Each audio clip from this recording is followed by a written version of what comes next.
Hello everybody and welcome to Let's Build live from Oak Hill Works. How are we all doing? I hope you are well, if not mildly deaf.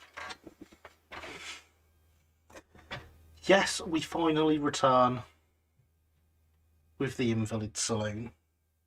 It's about time we got it finished and I now finally have a reasonably bendy bit of brass.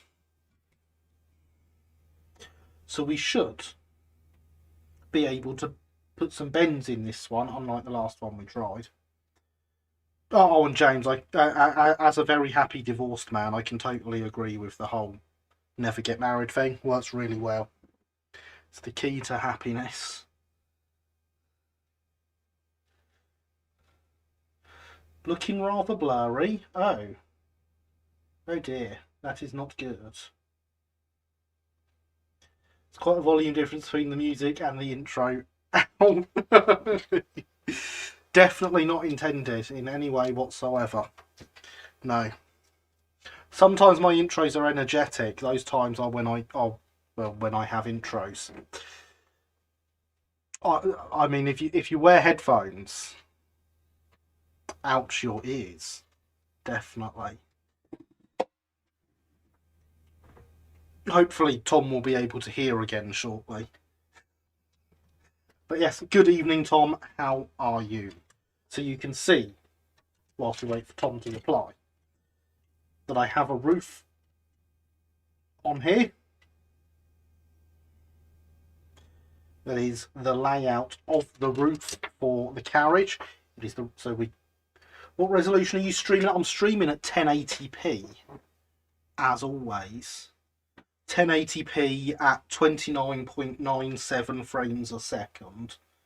The same resolution I always stream at.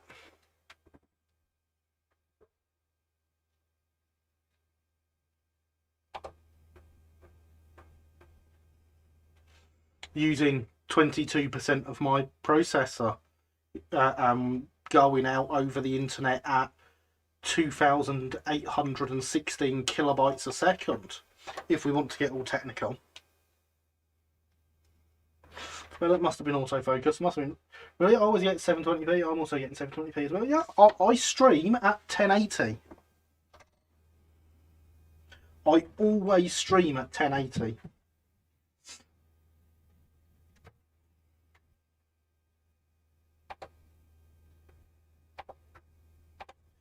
Who wouldn't want to get all technical? Good question, James. Good question. Interesting. I always get 720. That is interesting. No, I think we've always streamed at 1080. Even back when it was my phone being the camera, we were at 1080. It should never have been 720. I did consider investing in a 4K camera, but YouTube insists on having slightly more delay if you're streaming at 4K because of the amount of data it uses. I don't know why. I think if your internet can handle streaming at 4K with no delay, it should let you, but there we go. Good evening, looking forward to stream. Those old style coaches are so attractive. Good evening, Kevin. Welcome. Thank you very much. I hope you are well. Hydration already, Lenny. We're only 4 minutes in and we haven't even done anything yet. But okay. Hydration is important, whether it's in 720 or 1080.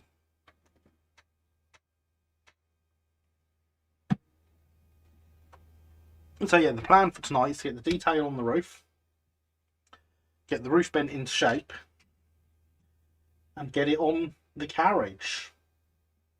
I am thanks, and you? I am very well, thank you. Because of course, only 4 minutes in, some of us have been here 35 minutes already. Some of us have been hydrating before that. Yeah. Does pre-stream chat count as the stream? Only if you ask YouTube. That's my way of looking at it. So let's have a look at what we have here. I have a key in front of me so I can read this all off to you and get it right. Obviously I can't speak English properly, so that doesn't help. But what we have is we have 4 torpedo vents, and they go over this saloon and the toilet block. We also have the toilet tank fillers. So that the toilets can be filled with water. These 6 dots were later edition torpedo vents. They came long after my modelling period. I can't remember when exactly, but we don't have those on this. And they would have, of course, gone over this saloon, the actual main part of the Invalid saloon. As built, all your ventilation was in the side, in the windows and such forth. We have the electrical conduit through the middle because it has electric lighting. Presumably that's why we have the windows open on the saloon. Yes, very much so. Very stuffy saloon. Indeed it would have been, yes, a very stuffy saloon. And the rain strips. It helps if I don't look up at the screen whilst I'm running that along there. And then I can see what I'm doing and not get in the wrong place. But then if I don't look at the screen, I put things down where you can't see them. You see the conundrum here. Let's move the camera so we've got it a bit more on the workbench. Good evening, Matt. You're not late enough to have really missed anything important. How are you this evening? I hope you are well.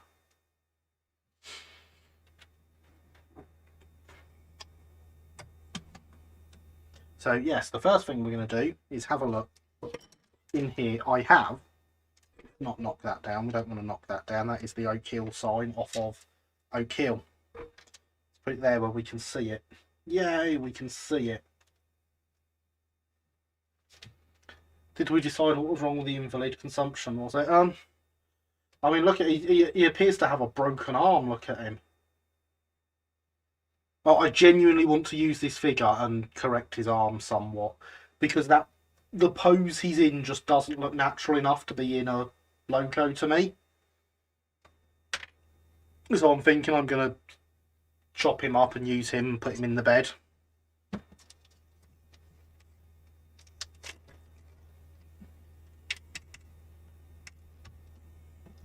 So in here we have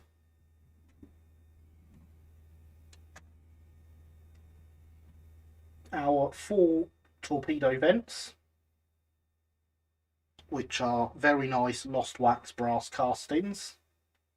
Just get yourself 3D scanned lying down. Now I'm going to go in one of my P classes when I eventually get myself 3D scanned, and we have the lavatory filler caps, which is, there we go, which are white metal castings, interestingly, since the other ones are lost wax brass. No idea why they're different, but again, they are very nice castings. So they are what we need in the roof. And I do believe that we should start by drilling some holes in the roof and putting them in, because why not? We also have some brass wire that is going to form our electrical conduit. This bit of brass wire is going to be impossible to get. Oh no, there we go. It was really hard to get down earlier, not so much then. And our rain strips. So plenty of it. 1 on 5 now there's a novelty. So I'll stick his arm back on just at a more normal angle. Because, well, look at the bend in that arm. The fact his hand is behind the shovel. You try bending your arm like that and holding it like that. It's a very odd pose.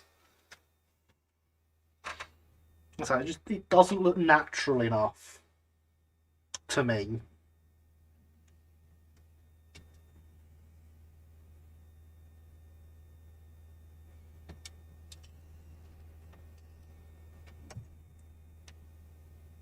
I did have a thing here for drilling this, for putting this on whilst I drilled into it. And I can't remember what I've done with it. So we're going to stick it on the anvil.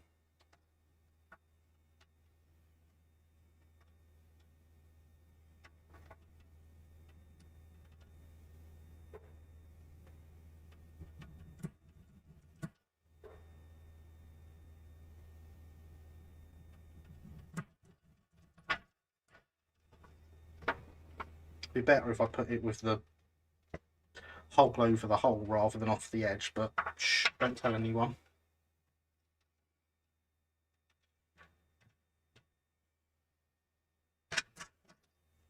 No, I definitely need to find that block I had to do it on. We'll do it on this for now. I don't really want to drill into this, but I've not really got many other options. I love that teeny anvil. You need a teeny wily to go with it. Oh, yes. Yes, I do, James. If you want to commission someone to 3D print a teeny wily coyote to go with my teeny anvil, I will definitely put them together. Nice piece of kit. Can you still get hold of them? I have no idea. My anvil got stolen from my old job.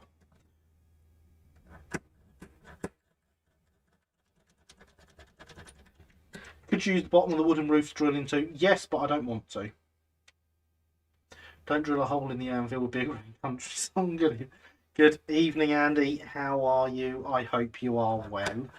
For me, I should have cut in that for that. Yeah, I could have done that because I have one of those now. But you know what? I forgot I have one of those now. But there we go. You'd never notice I drilled 6 holes in there. So don't go telling anyone and we'll be fine. Now these are not going to be big enough, are they? No, they're very close though. And I can't be bothered to change the drill bit.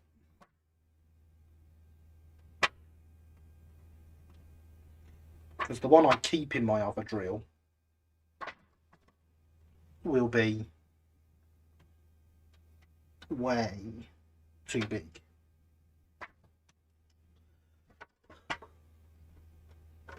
I might have to though. Is this one about the right size? It's not far off.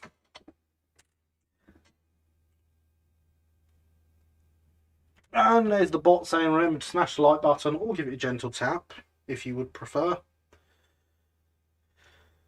And whilst you're down there, subscribe, ring the notification bell, do all those wonderful things that makes YouTube love me. Because if YouTube loves me, we get more subscribers. And we need just one more subscriber right now. Just one more subscriber. And so you need to sing that on your channel, which one's the one you're going to set up in order to sing that song after you've written it. Excellent. That's going well. That's a bit better. Now before we drill any more of those. Yeah, that's a good size.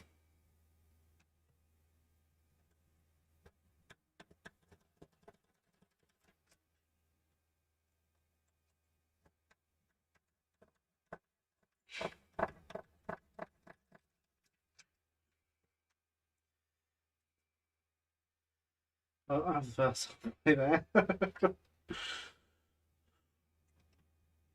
So need all the other verses and the chorus and the music. Yeah, sounds easy.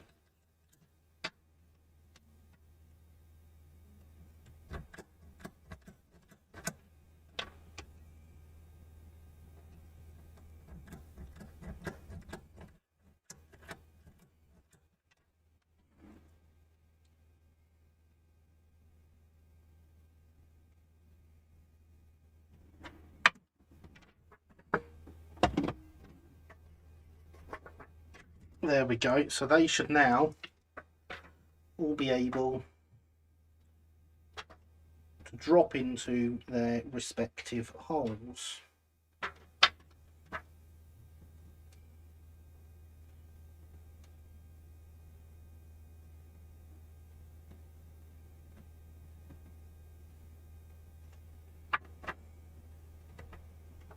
And there we go, just like that. Look at that, the roof's done. Can't be too hard. I did some poetry yesterday on the Discord channel. You did, and I found your poetry quite amusing.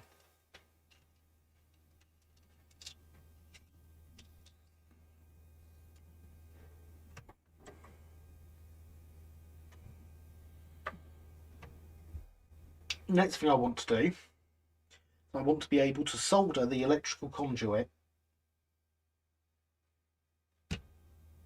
to the roof. Obviously I can't solder it through the paper that is stuck to it, so I'm going to use the knife to score down and hopefully score into the brass where it goes.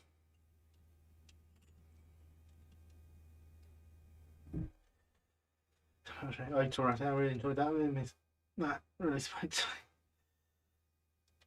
It was very good, James. You should go and check it. I was at the shop at the time. I was standing behind the till reading it and having a giggle.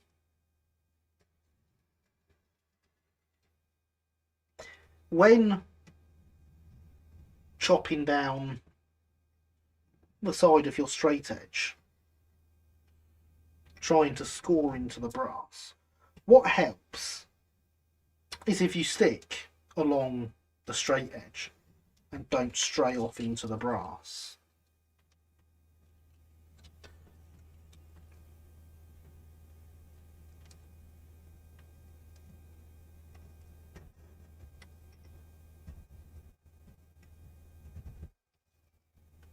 That's my tip.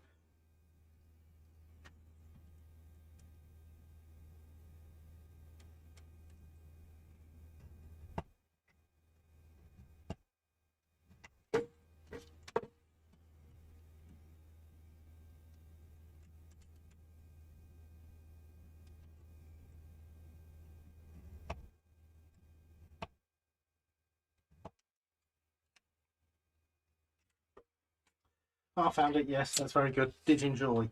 It was indeed very good.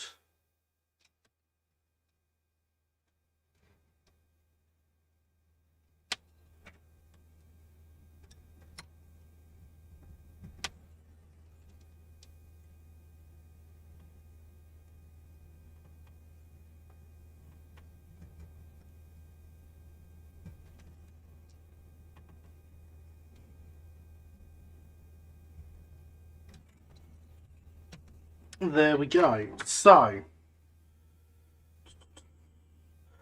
anyone else seen Rapido Train's announcement on Friday? Indeed, I have seen Rapido Train's announcement on Friday. And I think someone here saw it very, very, very well. Possibly even knew it was coming, as they outed themselves as having worked on the project earlier.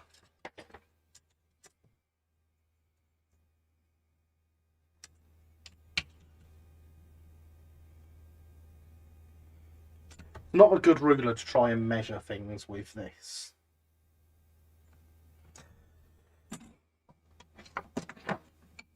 But yes, Matt. My good mod Linny here is the CAD artist on these wagons.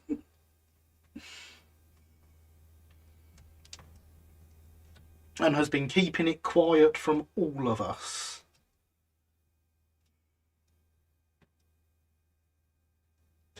Now, for the range strips, I am going to put a mark in the centre of them. Well, one of the team. Well, yes, one of the team.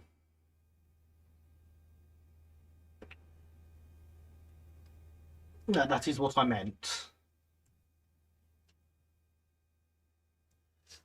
And so, when it comes to soldering on the rain strips, I shall attach them. This is the one that's free, isn't it? Yes. I shall attach them just in the middle there. And then I shall use that and bend it down forwards on each side and solder it round at the ends to get a nice curve.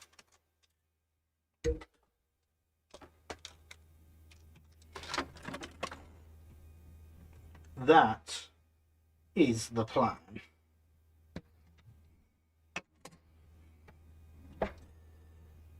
So Linny is a real 3D pro. Linny is indeed a real 3D pro.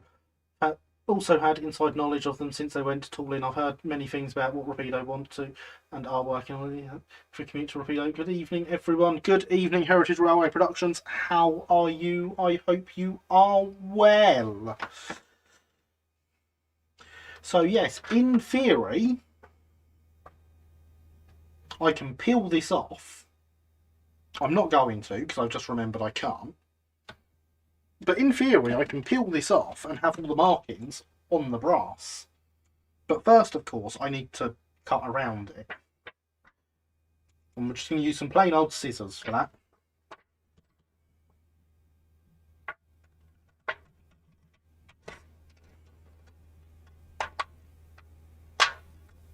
Because it is perfectly easy to cut brass with scissors.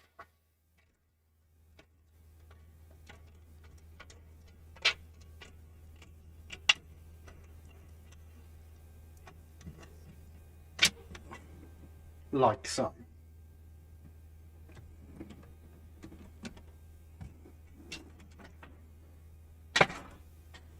And that can go with my other sheet.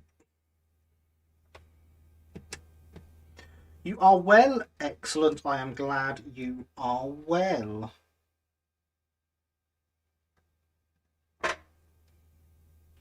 Now we can theoretically peel all this off and have all the markings we need.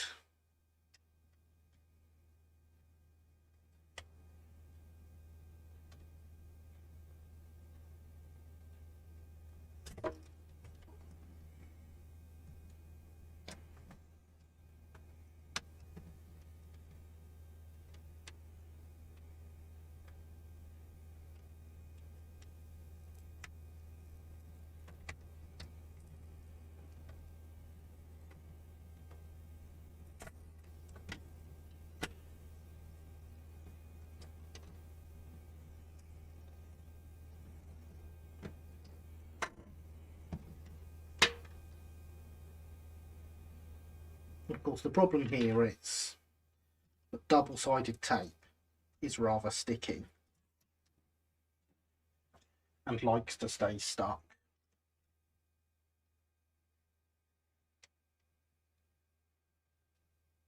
It's alright, I can remove it though. I'm just looking for the correct tool.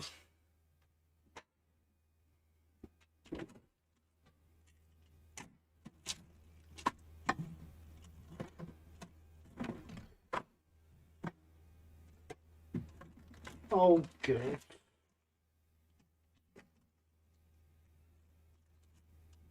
Oh, good, it's gone wonkies.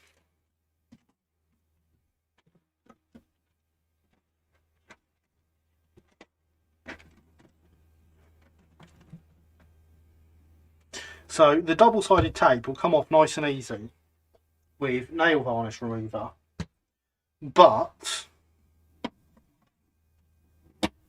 my little toothbrush, or remains of a toothbrush that I use for doing so, has disappeared.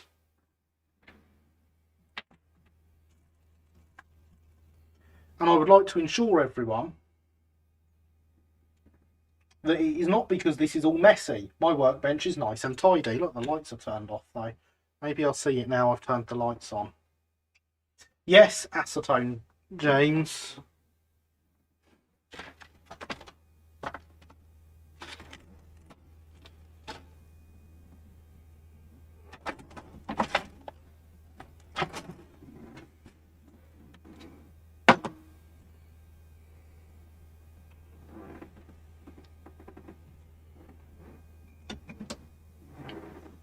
I guess I'll scrub it with this.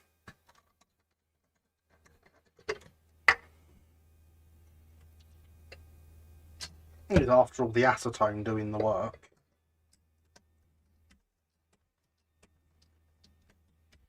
Don't bend the brass though. That would be bad.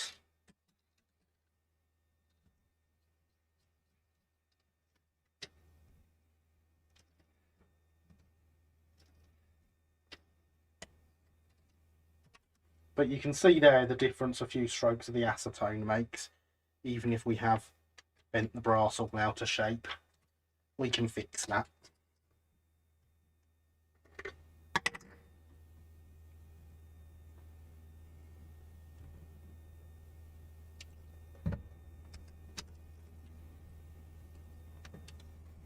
Now that I know they're on, I don't need them anymore.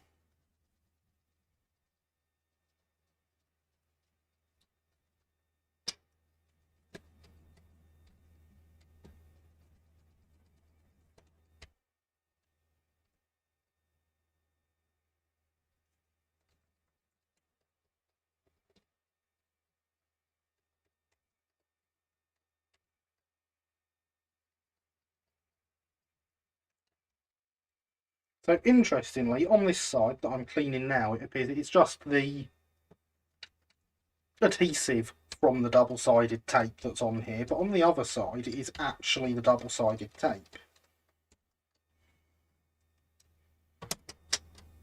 So I should probably try and remove that before scrubbing it.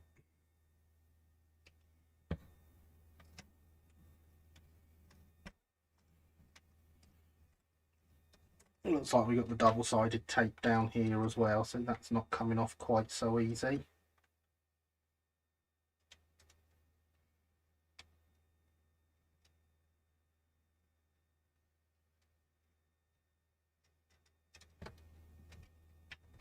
But of course, only having to scrub through the adhesive and get that off is a lot easier than having to scrub through the tape.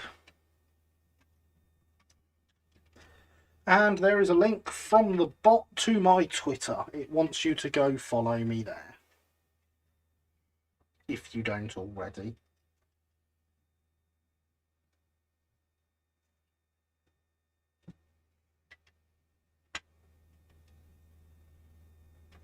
It is my most active social media, so it's a good one to check me out on and to be able to message me outside of stream times. Other than obviously Discord, but I'm still not sure if I count Discord as social media.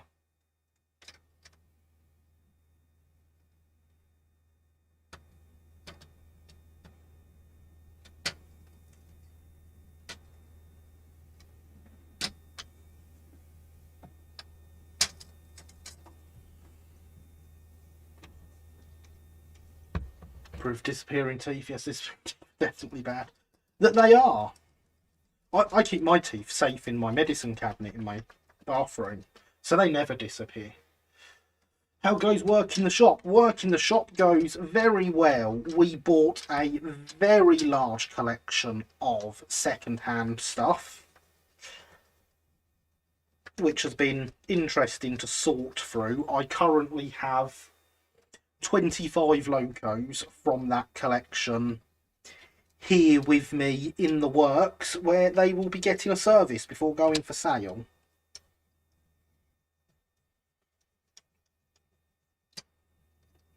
I decided to stop at 25 because A, I need the time to do it, and B, I don't want to completely bankrupt the shop. Just what sort of second-hand stuff? What's scale, era, brand, age? So it is 00 of various brands. There's some Lima, some Triang, some Hornby, some Bachmann. Of various ages, but all more than 20 years old, as that is when the person whose it was originally passed on. Has been with his wife ever since then, who has decided it's time to move it on.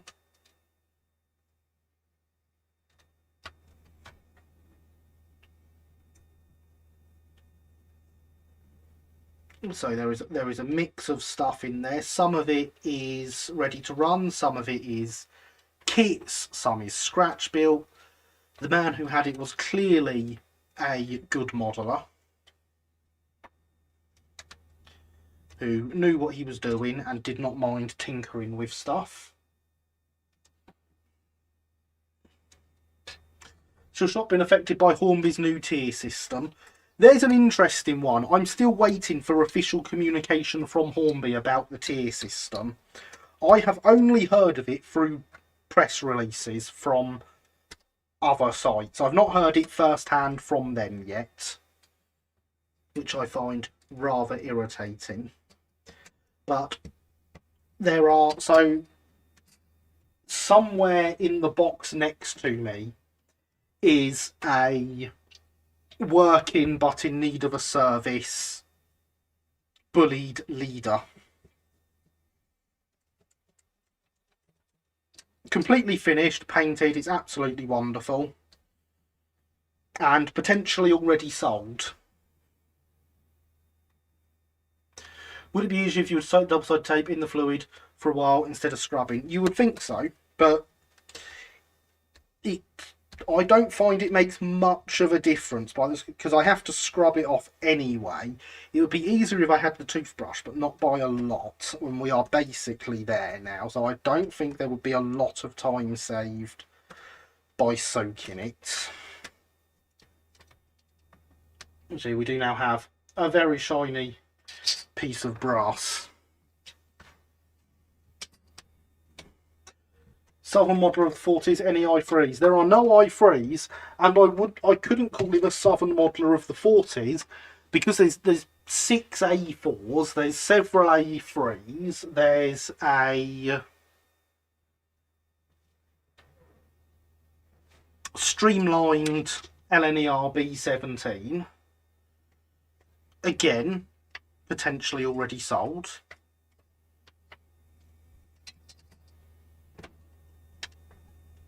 It's a very interesting collection. There are 3 rakes of Triang Blue Pullmans, which have been modified with the Southern Pride models, I want to say, detailing kits to turn them into prototypical rakes. There is a Class 73 in Pullman livery, Brighton Evening Argos, with a rake of 6 Pullmans to go behind it. There's 4 or 5 full HST rakes. There's 2 full APT rakes. There's a class, is it Class 91 with Mark IVs and a DVT? There's a lot. Hydration, important.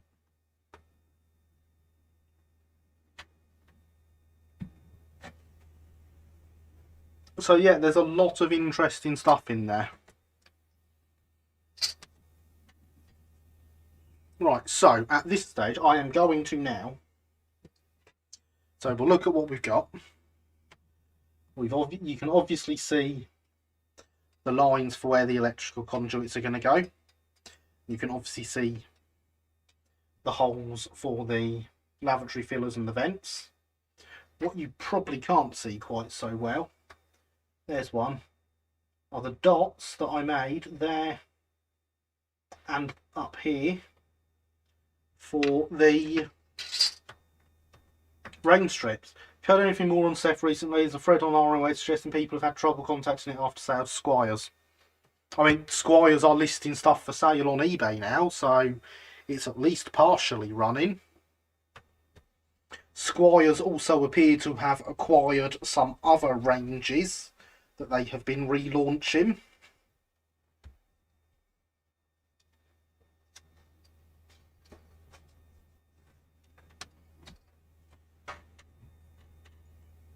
Let's not tip the camera over. So yeah, we are going to now start attaching some things to this roof, which will help flatten it out as well. Interesting, what other ranges? There was a range of carriages and I can't remember what they're called. It was mentioned on Discord recently.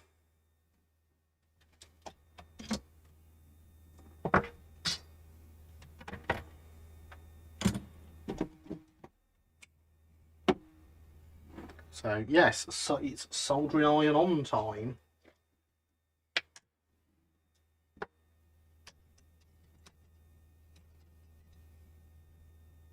I missed that. There is a lot of stuff on Discord. That's true. It was in the marketplace. So if you go into the marketplace and search Squires, you might be able to find it.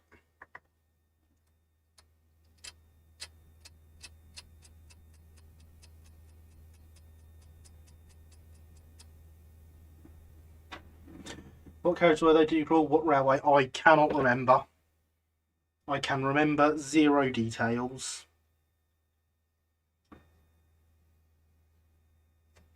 Other than thinking, oh, Squires have other ranges they've taken over.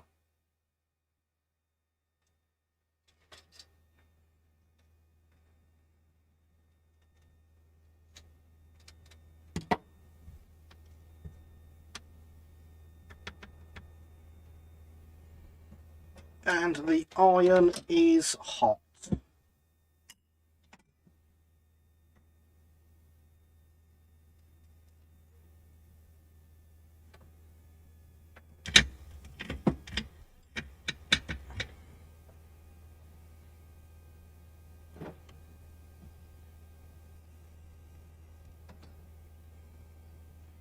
Stevenson carriage kits, there we are. And found from James as well. Well, hey, look at that. Everyone's finding stuff.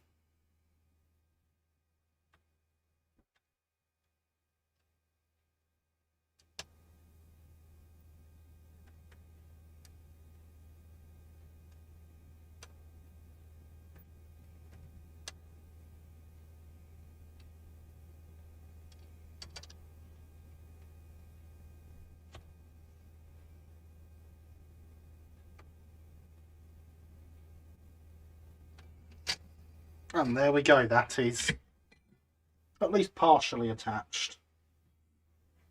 Now, LNWR in Origin and LNER and Midland. Any other companies in there?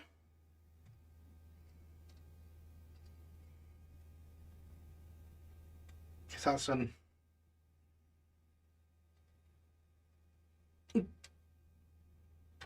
Oh, and we have the SEF kits. Yeah, the Southeastern Finecast kits have been listed on eBay for a while through them.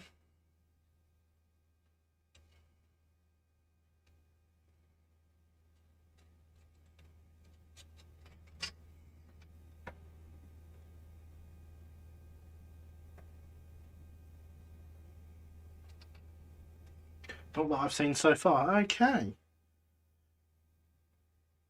Oh yes, I remember it being an LNWR kit now, because the kit that was posted is actually one of the ones that was used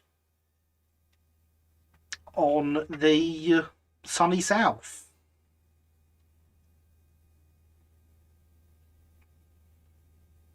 Unfortunately, the restaurant car and the brakes that were used are not available, and I've only seen one picture with that type of carriage that's on there in it, but it is there and did exist in that train.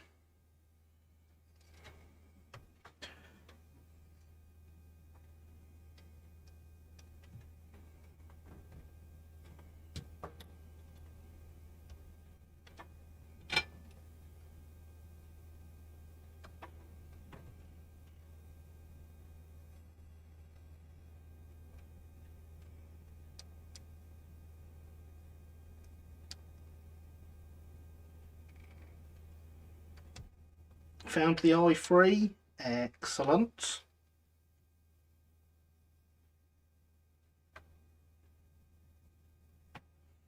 I approve, but I freeze.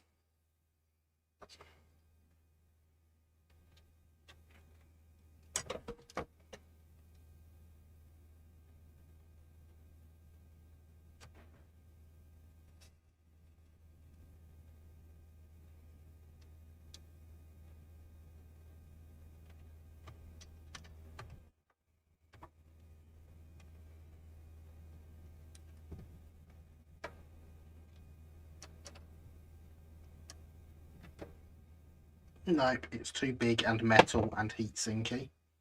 That's a shame. That would have worked as a good way of getting weight on there.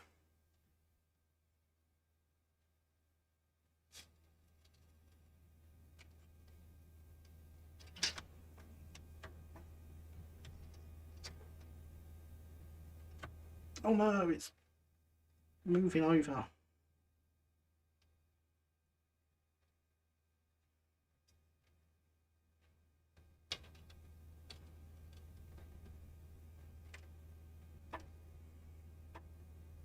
That's better. So, did anyone here happen to watch my video on Tuesday, where I attempted to launch a new series? It's not done as well as I would have liked, and I would be interested in feedback if anyone did watch it.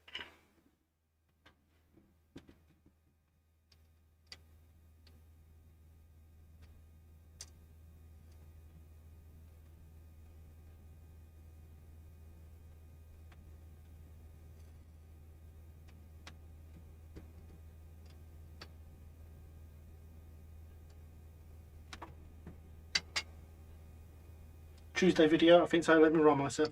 It was a video for servicing an XO4.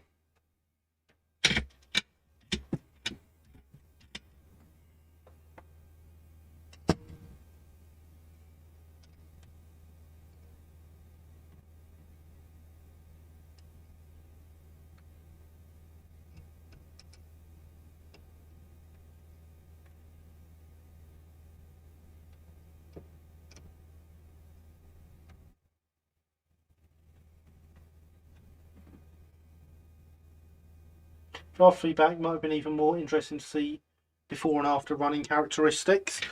That will come once I have my test track actually built.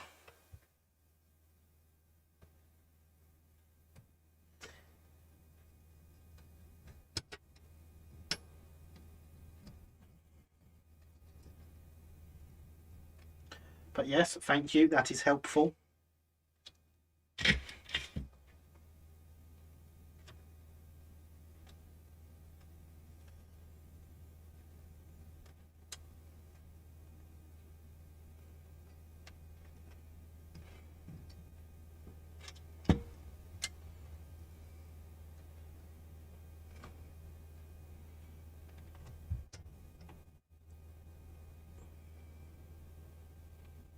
Excellent, I've actually built test track. Those are the best sorts of test tracks. They are, aren't they? I have a little box building up of stuff for my test track. I'm not quite there with everything I need for it yet.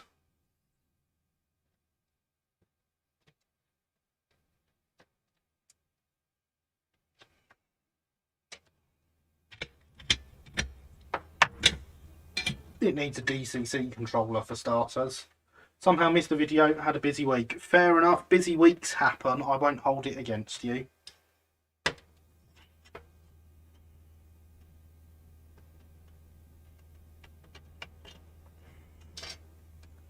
There we go, one bar across the roof. One of many.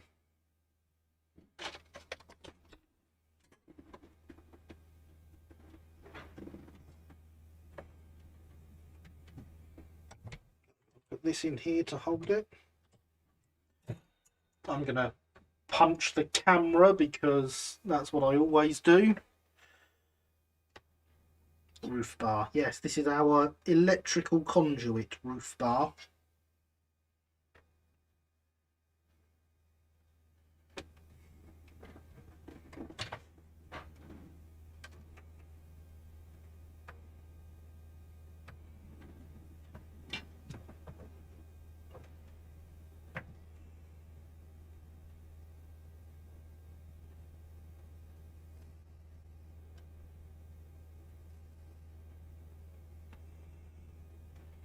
There we go, that is held in place.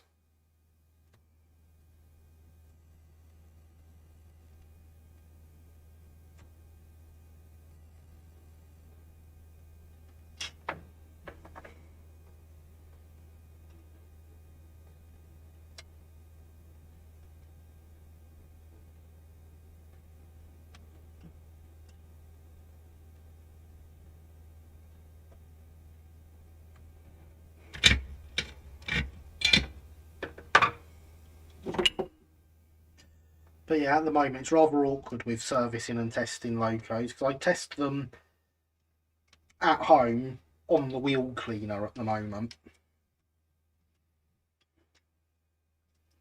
And then I have to take them to the shop to actually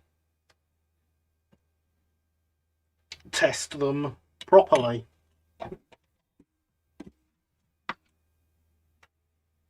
Gosh, these Squires people have a lot of tools. They do indeed. It's why I get a lot of my tools from Squires and have done for years. I watched it, that was almost a week ago, so I watched it again before I critique it. I use a different account, it helps with statistics. Oh, excellent. I do already have another that style video filmed. It was a class 50 or something, I think.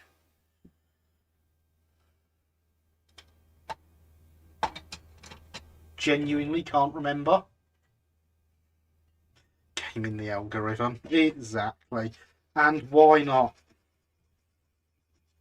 I approve of gaming the algorithm. No trace of the D1. That just means they haven't got round to it yet. That doesn't mean it's not going to be there soon. When they initially listed stuff, it was just the stuff they had kits of in stock that they listed. So they might not have any D1s to list yet. Good evening, just a quick look in what's going on here. Good evening, Stephen. I am just applying the electrical conduit to the roof of my Invalid Saloon. Ready to hopefully finish said carriage this week. It does need lining and stuff, but I don't feel ready to do that yet, personally. But it would be nice to have it running and with a roof on before the D-Class arrives.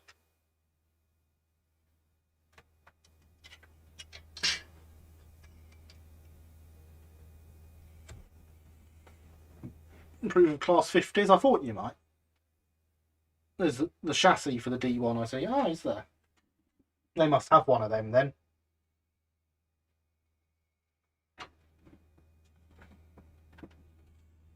I've got a 47 brass roof. Indeed, brass roof. I've got a 47 next to me that was going to feature in a servicing video, but yeah, it's not now. Because it looks more like an entire new motor.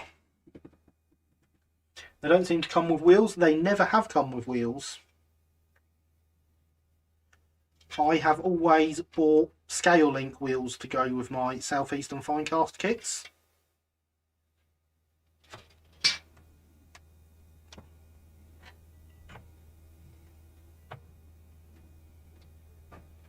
Where might one get wheels for the i3? Southeastern Finecast. No. Words right. Scale link.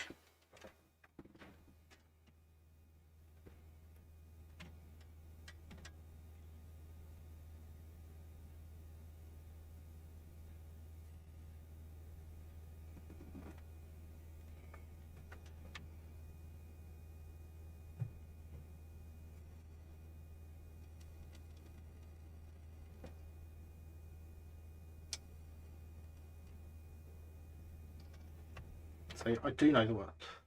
Scale link.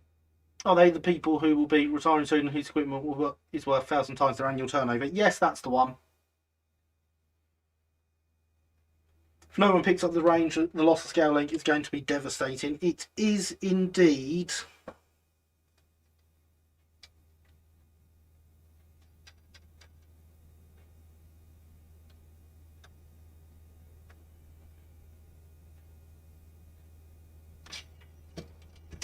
I'll tell you what, crowdfund me a CNC machine and I'll start making my own wheels and selling them. But I'll only sell them to the people that crowdfunded it in the first place. How's that?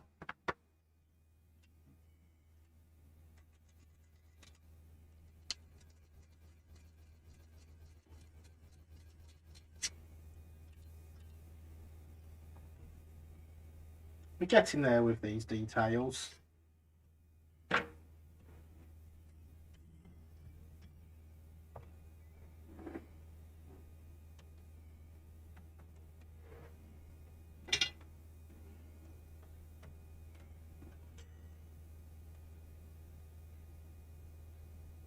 It's times like these I'm glad I have taught myself to solder with both hands.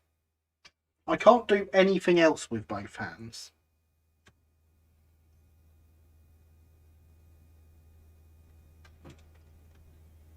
Didn't really give that long enough to cool down, did I?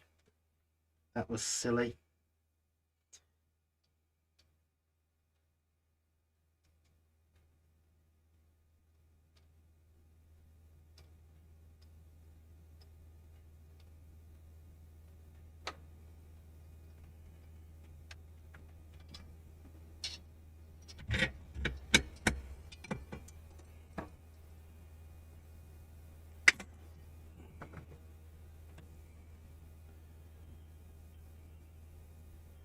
Not much use, you wouldn't get much business from that. Try setting up a company with proper shares and everything and run it on a commercial basis, that'd be a worthwhile thing. Well, yeah, but that means more effort. Good night, before I fall asleep. Good night, Stephen, thank you for popping by. Has been good to have you here. Even if it was only brief. Sleep well, etc. Serious, not even eating a good night. I'm back, welcome back, Ben. Yeah, see, the problem is, James, I'm already essentially working 3 jobs. That has not soldered very well. At the end. Which is quite unfortunate, I do need it to be stuck there.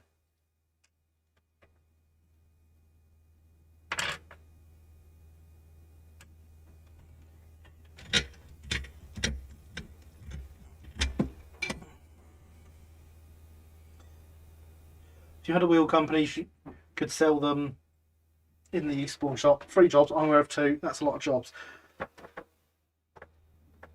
You need to clone yourself. I do indeed. So, James, I make money from YouTube. Therefore, YouTube is a job.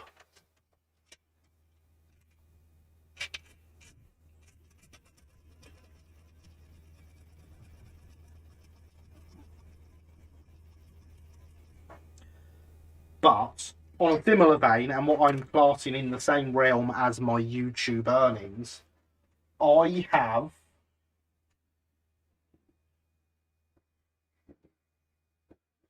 36 locos next to me that need some form of work doing to them. That is not done at the shop. It is not done at my other job. That is a 3rd job.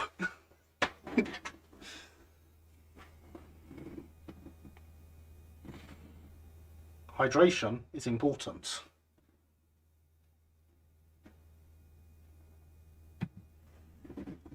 It is a lot of locomotives. I'm going to spend a long time in here tomorrow working on them. Some of them are nice and easy. They just need DCC chips fitting. Some of them are Triang locos that need a service. They won't take long. A couple of them need new parts fitting. There'll be a little bit more work. But it is hopefully only a day and a half, maybe 2 days work. He says, wishing that's true. So, next details to add to this.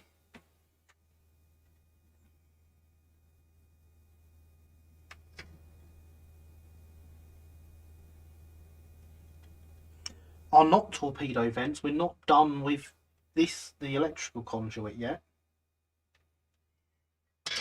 How easy is it to order from ScaleLink? You go on their website, you select what you want, you press pay now, and you put in your PayPal details.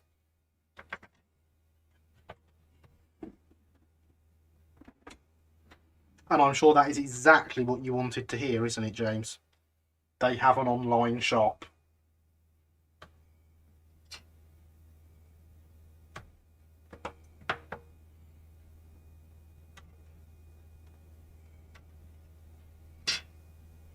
Bend in the direction I want you to. Yes, yes it is. I thought so.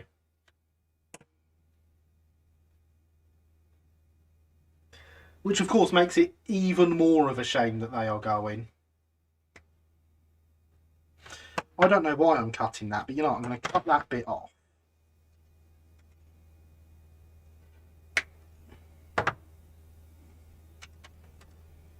They take PayPal. They do take PayPal.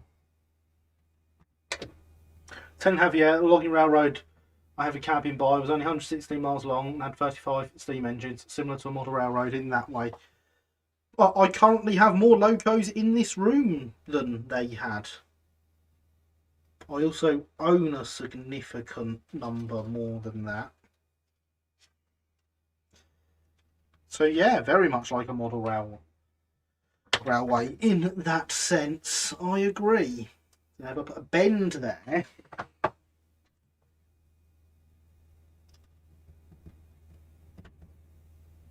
and a cut there, that makes much more sense than trying to solder two individual pieces. Markets is the alternative, but much harder to deal with. Indeed, and ScaleLink even stock market stuff.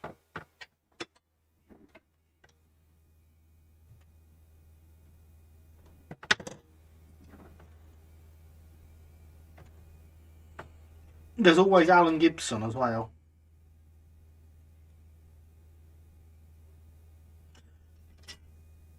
But I understand why people don't want to use Gibson wheels in some cases.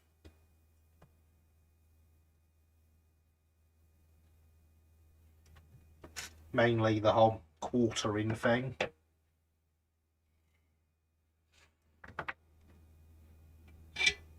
Alan Gibson wheels are unusable. I've not found that. I have used Gibson wheels.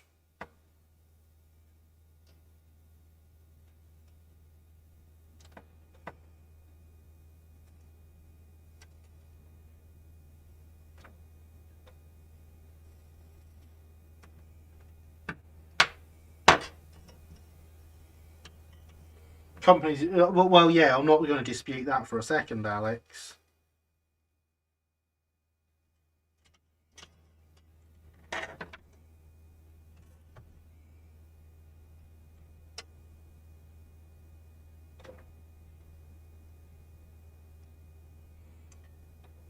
Then you are a wheel genius. I find them unusable. Yes, James, I really am. But no, I've never had that. I've never had the issue of Gibson being impossible to use. So I understand why people don't want to use them and why the wheel quartering thing is an issue for people. But I have a tool for that.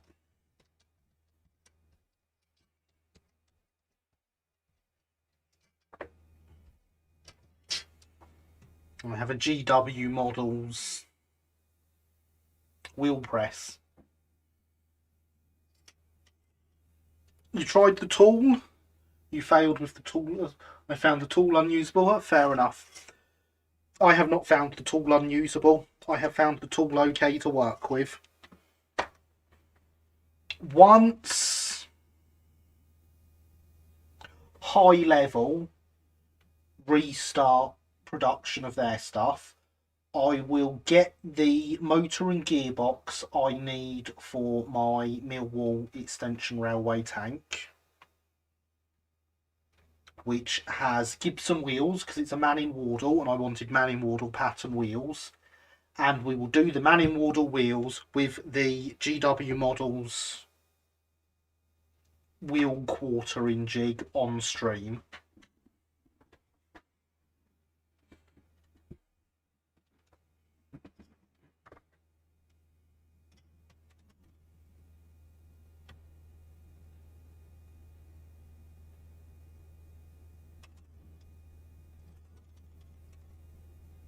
It's been an interesting live stream. I'm glad you think so.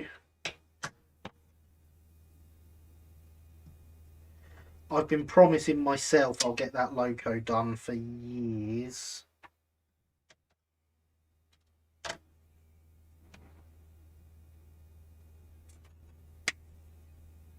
Years and years and years and years and years.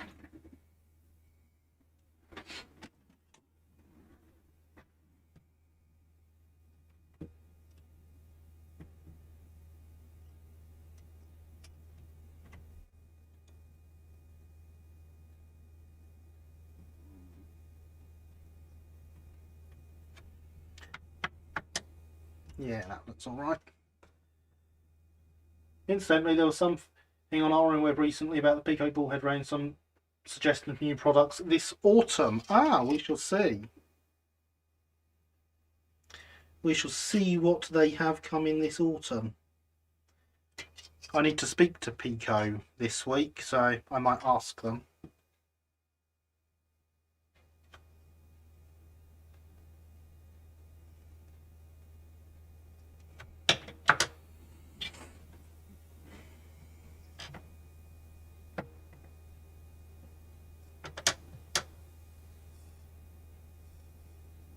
That'll be bad news for my postman.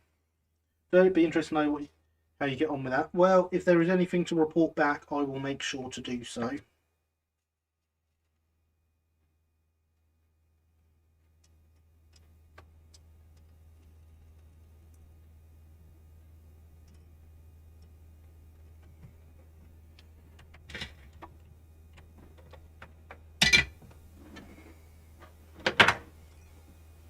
There we go. Electrical conduits. Will they finally be releasing the smaller radius point work and crossing? I doubt they'll be doing it all in one hit from my previous conversations with them, but it would be nice if they did. I would certainly appreciate that.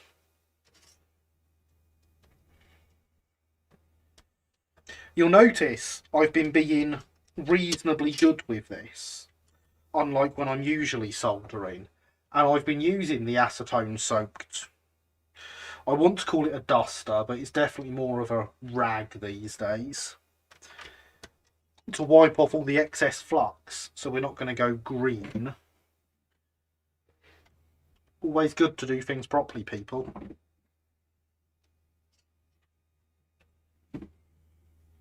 So the next thing I'm going to do is not all these little bits, like the roof, the vents and stuff. I'm going to do the rain strips next, and then we're going to bend the roof to shape. And the reason we're going to do that is because once these go through, even once I've cut them down, they are not going to be flat. Flux command no longer work. It does. It was just being slow. You beat it. So yeah, I think it's going to be easier to do them after it's shaped. Eventually. Yes, eventually.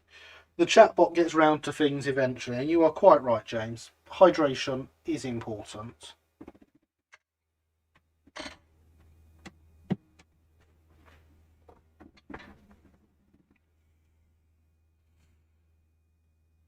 As I said, what we're going to do with these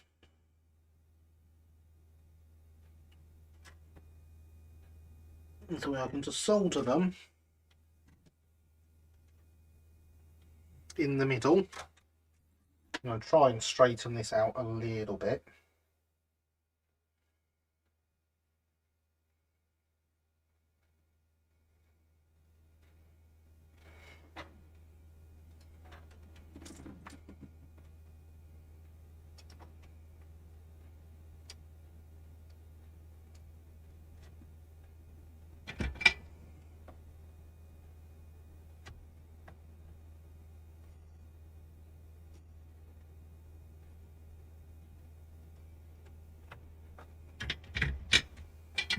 And then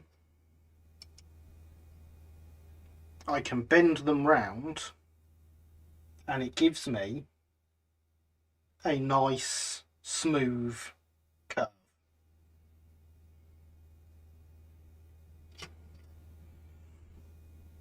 Tip stolen from RM Web.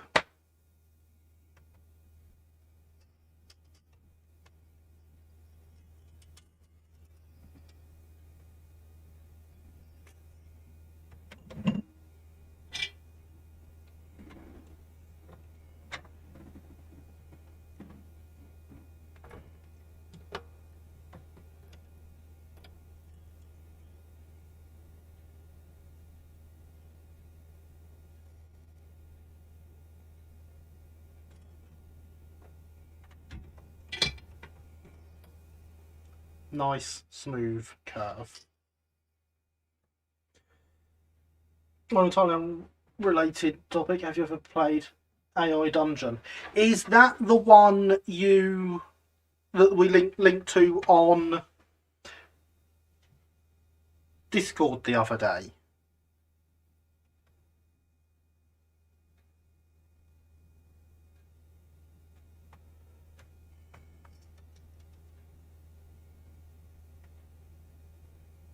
Yes, it is. In that case, yes, when it was linked to, I spent a little while playing. Not long, as I can't remember what I was doing, but I was doing something at the time. But yes, I did have a play.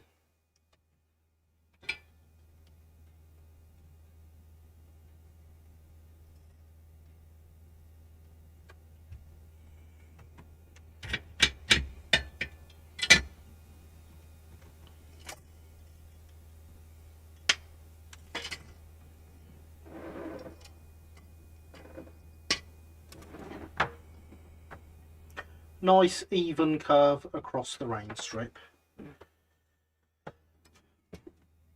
Did dreamlike insanity / hilarity result? I mean, it's definitely something I need to play more to get to the level of insanity you got to.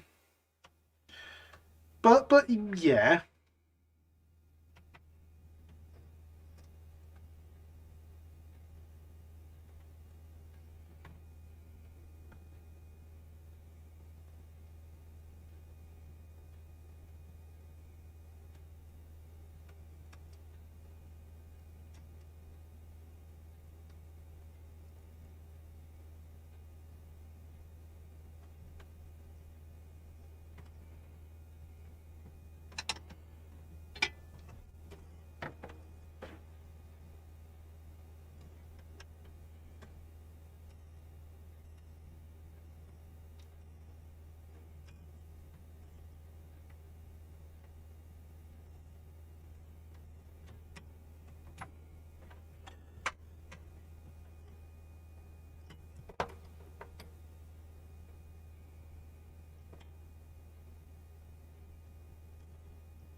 What ended up happening in your adventures? So, me being me, I have mentioned before that I am a fan of the zombie genre.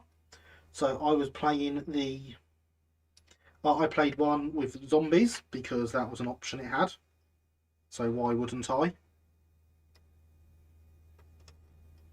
And I did only play through once because time, and I didn't play for, and we're talking for about 5 minutes. But I ended up in the hospital of a basement round a campfire, roasting zombie heads and cake, because why would you not have zombie heads and cake?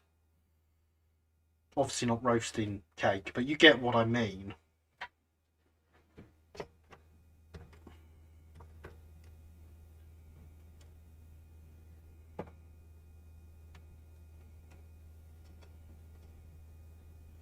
But yes, it's definitely something I am going to revisit and play more often.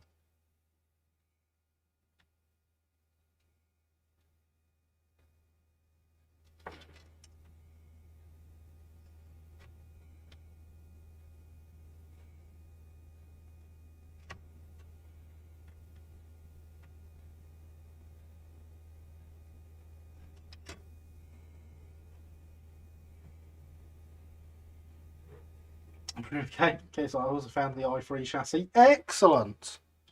Excellent. Do post your silliest adventures on Discord. Well, let's see how silly they get first.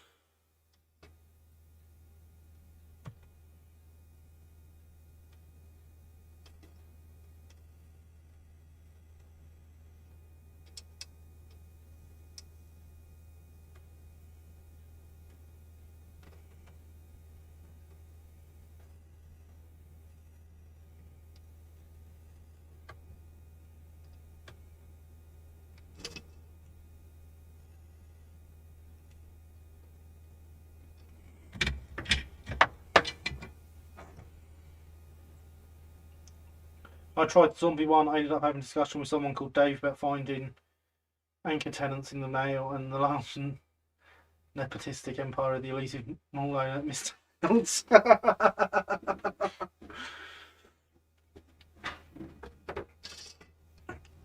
See, when I clicked on the zombie one, and the first thing it gave me was you wake up in a hospital bed, and I thought, oh god, it's going to be full of cliche rubbish. But it wasn't, which was good.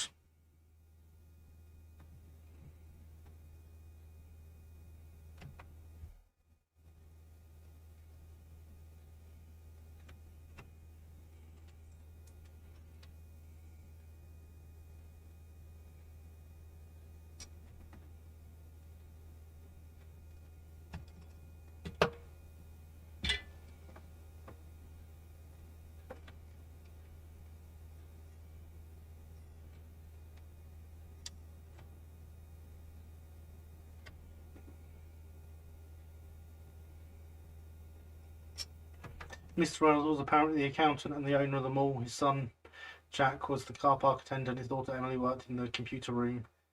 His other daughter, Victoria... ... Darn you, character limit on YouTube. Worked in a clothing shop and the thermal underwear was extremely expensive, and his girlfriend, Susan, was a friend of Dave. Well, are we not all friends of Dave in some way?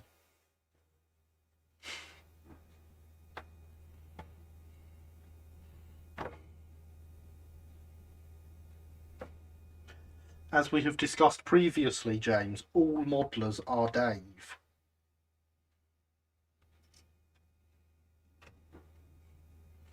It was later revealed that it was just a customer. Well, of course.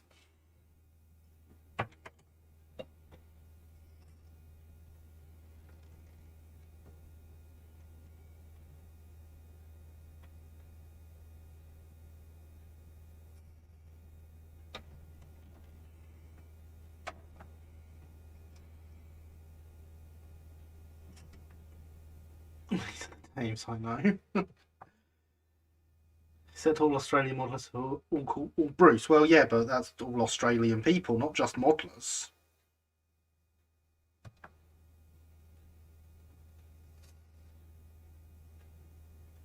We don't want to confuse them by adding another name into their language. Car.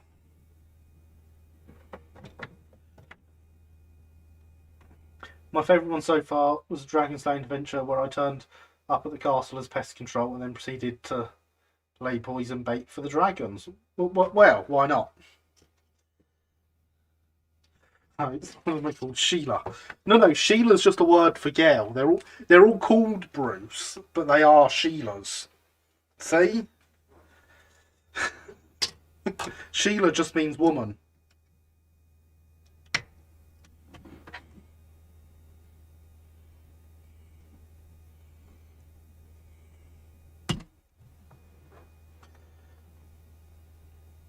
Also, the mechanical sharks in the Jaws movie were all named Bruce. They were indeed. That was a fact I knew. Look at me knowing stuff and things.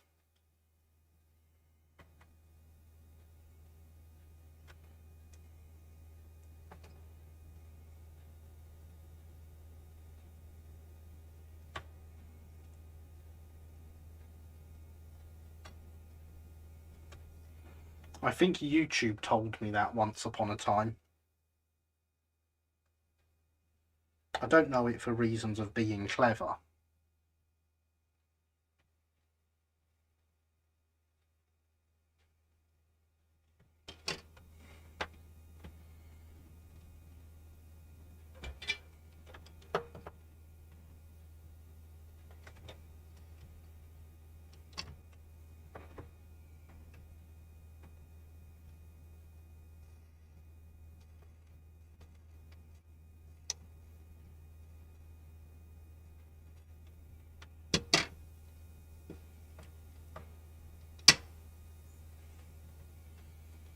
I love it when I solder my pliers to the thing that I'm soldering.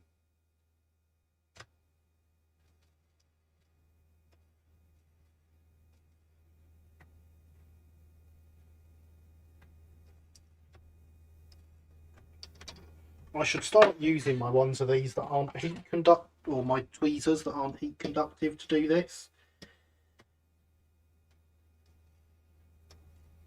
Because then I'll stop heat sinking away all of the heat.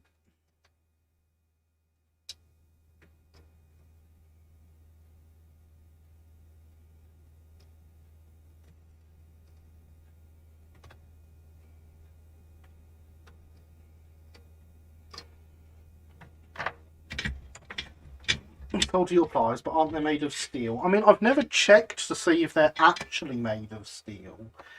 These are a cheap pair that came with a computer repair toolkit some time ago, but you saw they were stuck to here. They definitely got soldered onto it.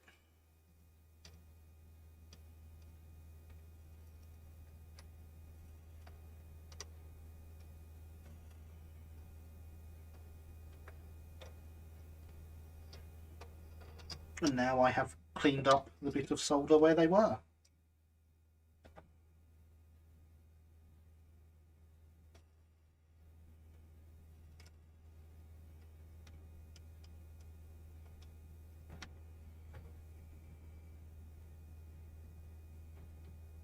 They're cheap, they'd definitely be steel. That's cheap metal. Iron's one of the most abundant elements on Earth. Yeah, fair enough.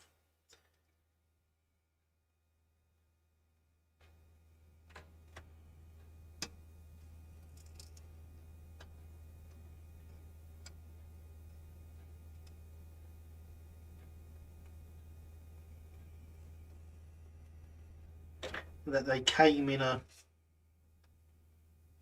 toolkit when I was 14 or 15 for repairing computers, because that's what I wanted to do then. 200 and something pieces.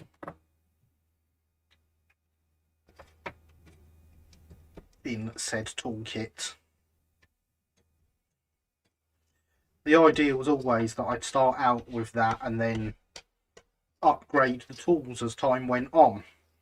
From the fact I'm still using these pliers, you can tell how that went.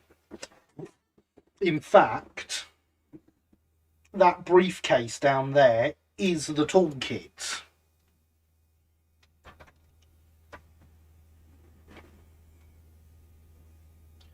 Vintage tools, wow.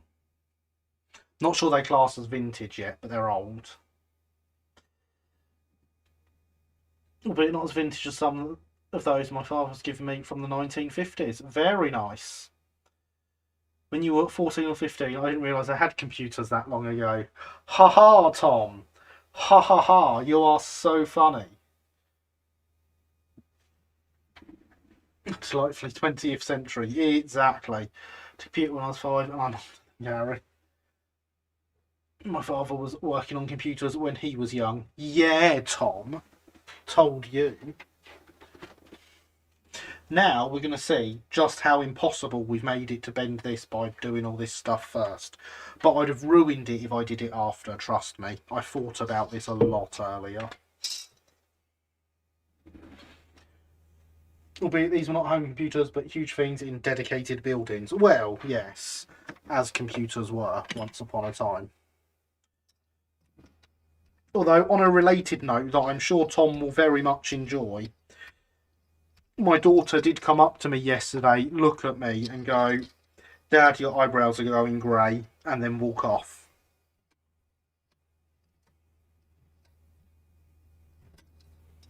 Which was very nice of her.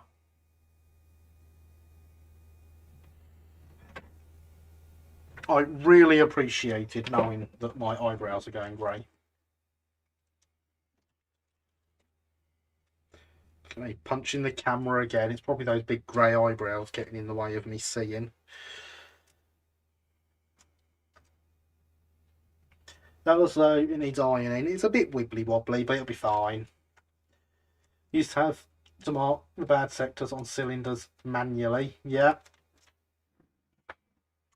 And servant, no doubt. Yeah, yeah. Worse colours for eyebrows than grey. Mauve, for instance. Yeah, yeah, fair enough. Clearly you need to dye them purple. No, I don't. No, I do not.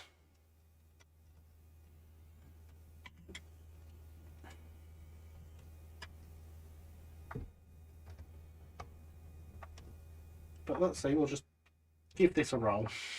Yeah, you do. No, I don't.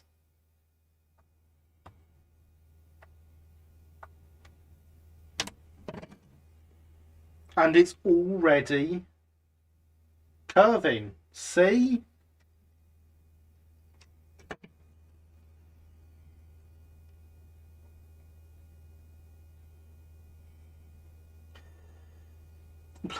Eyebrows.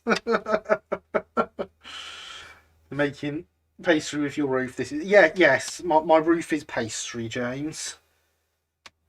Do you often roll pastry with a cardboard tube? I have a rolling pin.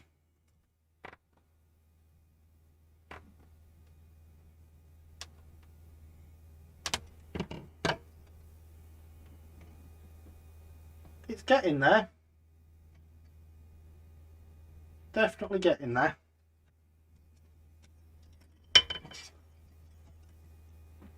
You know what? The middle curve isn't far off what it needs to be.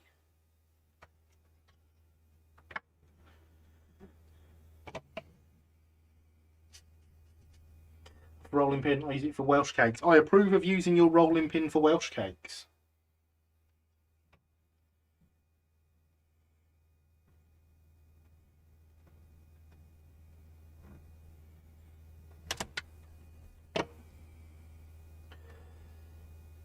I had a roommate in college. I had a roommate in college shave his eyebrows off. Cannot tell if he was happy or angry. Really odd looking. Oh, that's something every day.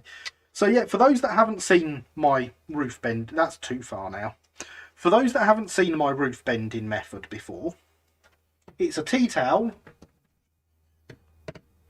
and the tube from some tin foil. And it curves the roofs nicely. 90s, decade of insanity, decade of many things. Not sure many good things came out of the 90s. Whilst it's done the middle bit really nicely, I'm not convinced it's got the strength in it to do the edges. I might have to bend those over manually. Because in fact, the curve at the edges is tighter than the curve on this, so that's never gonna work, is it?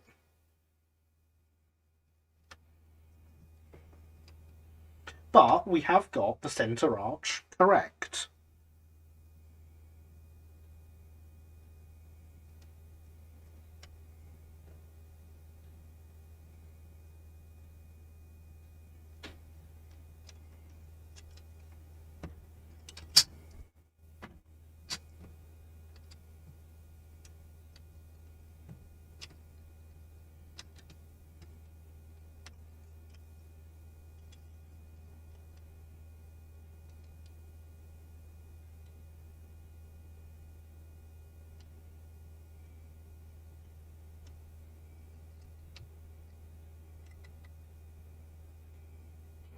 Many of the good things stayed in the 90s. 90s was amazing for video games. Yeah, alright, there was some good video games. 90s decade, CD-ROM, MIDI disc, Channel 5, The Spice Girls and Tony Blair.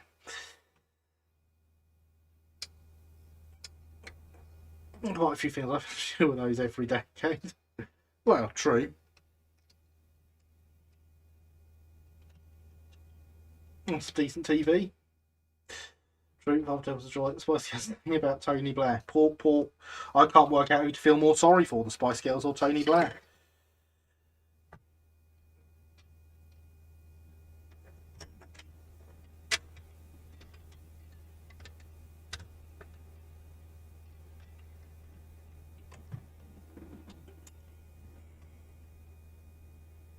There we go, see?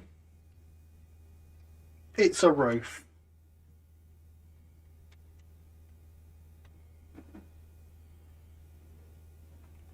StarCraft Command Conquer Loads and 64 on PS1, the list is quite large. Yep, fair enough. You've got me there, Alex. Fair enough. The 80s were better, though. Better things came out of the 80s. Me, for example.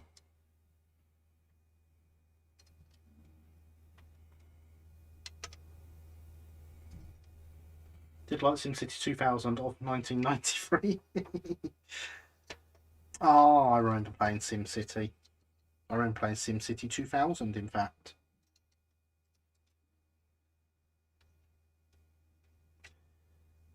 I remember shaving off someone's eyebrows off when they were worse for drink. The fun bit was watching them build up enough courage to shave the one off themselves to stop it looking strange.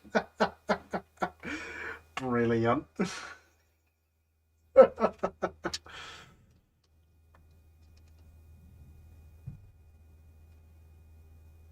Well, that's set in 1980s. Don't forget, I'm a product of the 80s as well. Awful decade. I know you're a product of the 80s as well. Great decade.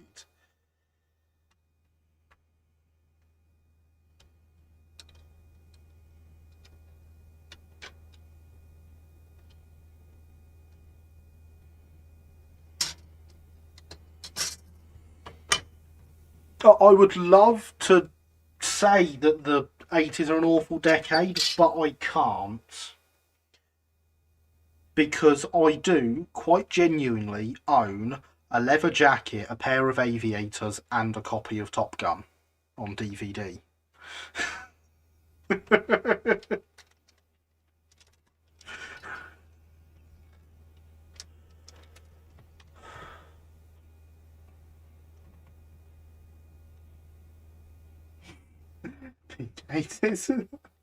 Gold. Always believe in your soul. Sing out of key and the algorithm will not know that you have ripped off the tune at all. Did you know a single copyright strike is enough to get you banned from streaming for life? Off one eyebrow from someone.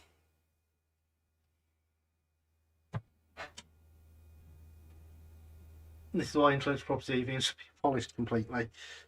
I'm not sure I agree in that it should be abolished completely, but it certainly needs reform.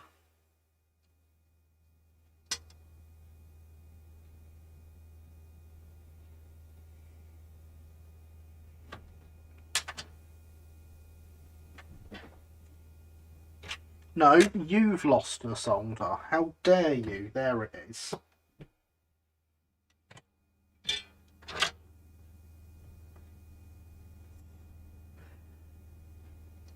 Yay, I got it on straight.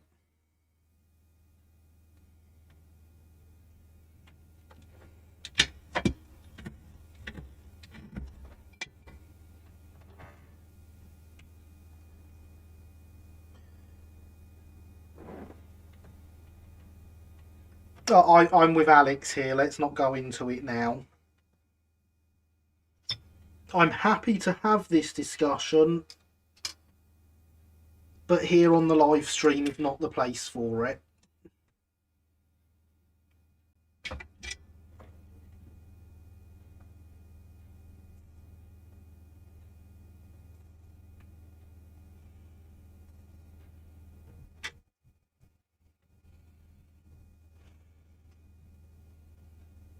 That looks straight enough.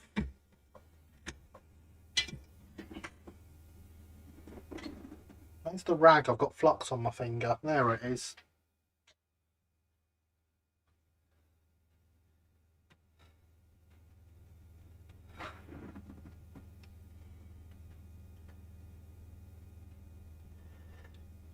Spinny wheel. Oh no.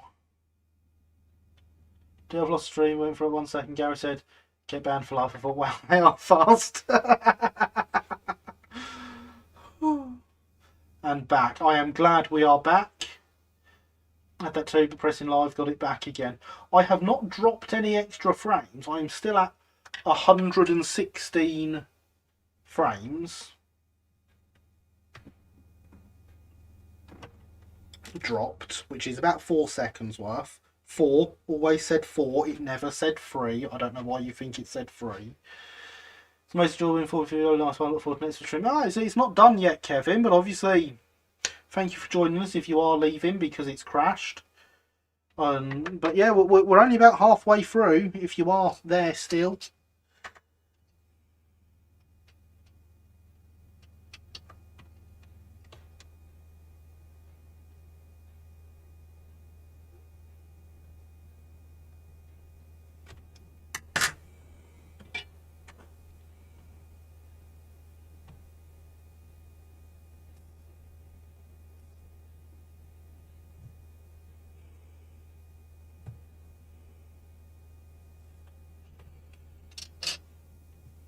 I nearly got that one before it got too hot.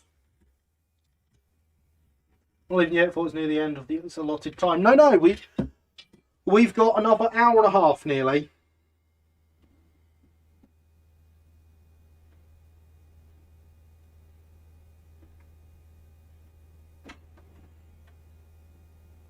Oh, that's good. I got a bit worried there.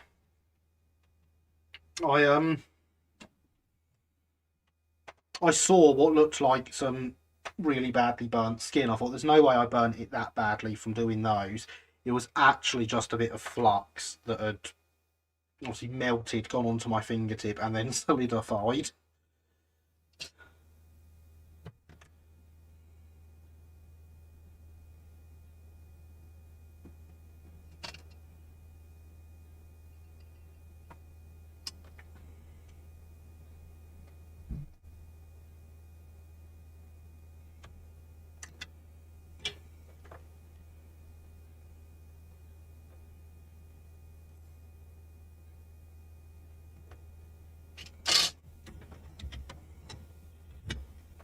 Good, I'll get another cup of tea then. I approve of another cup of tea. What a fantastic idea.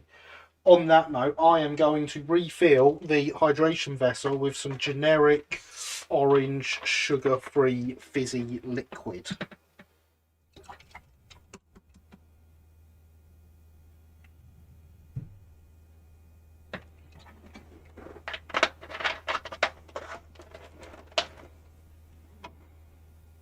And remind you all that hydration is indeed important.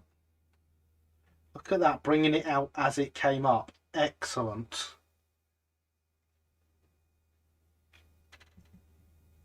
It's almost like James put in that command, knowing exactly when I was going to bring the mug out on screen. Well done, James. So, last 2 bits of full temperature solder.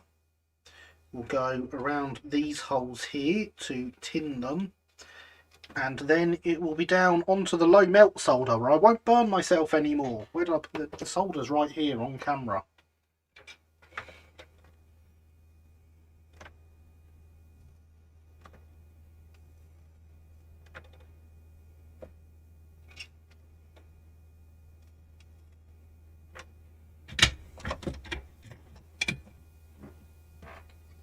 make sure these still drop through. I don't know why I actually switched them there. There was no need for that. Turn the soldering iron all the way down and we shall wait for it to cool. Lucky timing, indeed. But sometimes lucky timing is the best timing. And then we will be using the 70-degree solder, which apparently is a JVIS product.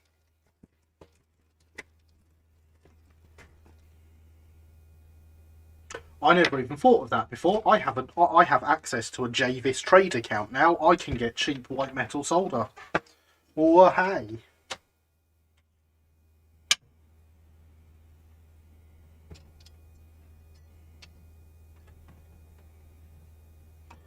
Don't forget to turn the iron down. Don't worry, the iron is already cooling down. It is down to 300 degrees now from its peak of 480. So it's approaching the 200 where we will start doing this. I'd like to remind all the Americans out there, I'm doing all this in Celsius because I'm British, we use Celsius. I don't know what these things are in Fahrenheit.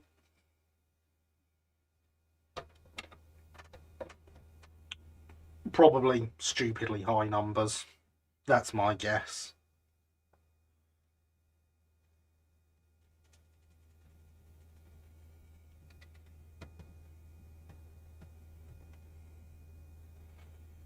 It's nearly there. It's down to 220.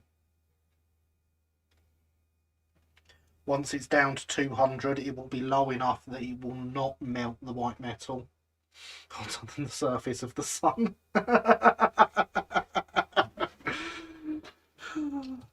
Hang on. 200. I flip that to Fahrenheit.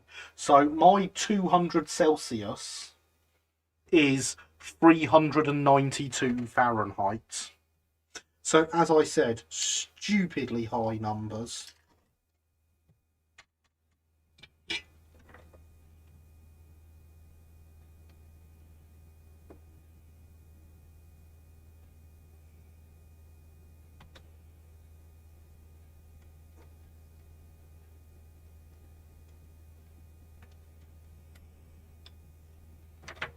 Because Celsius makes sense, 0 is freezing, 100 is boiling. Logic. Apart from Celsius though, the metric system can go away. Oh.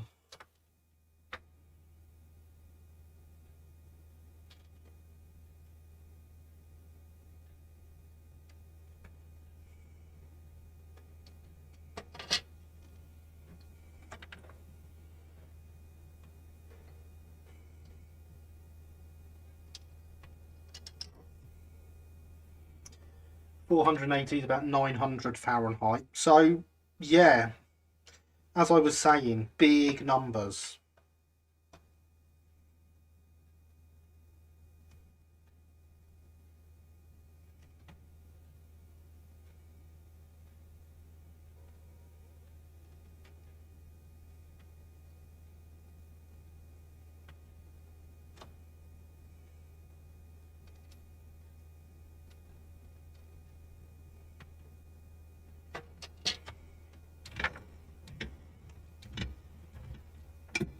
No, if I put that onto there, 896.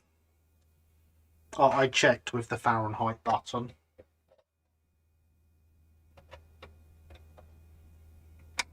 I'm going to turn that soldering iron off now. And that feels so good. Because my finger has been quite close to 896 degrees.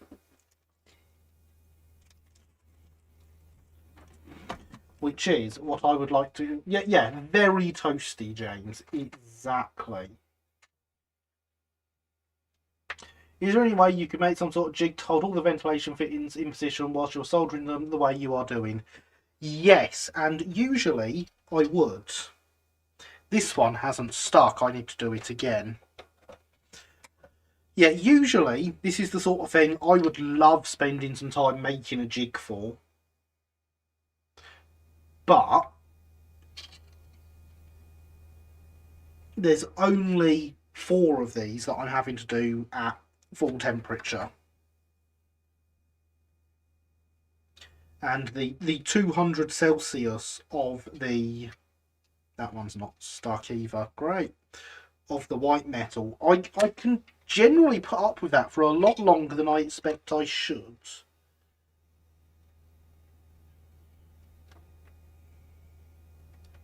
Before it starts to bother me.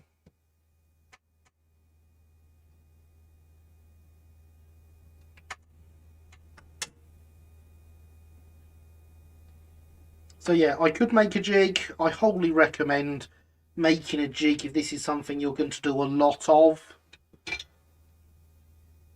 I'm not, so I haven't.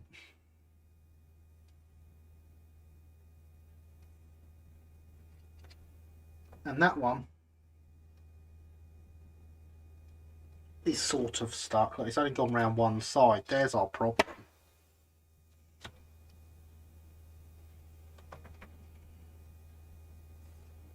Oh, I've knocked it out there. I wasn't holding it enough.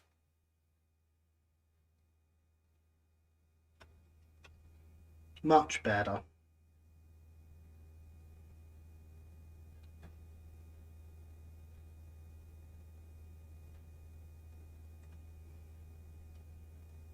That one's loose.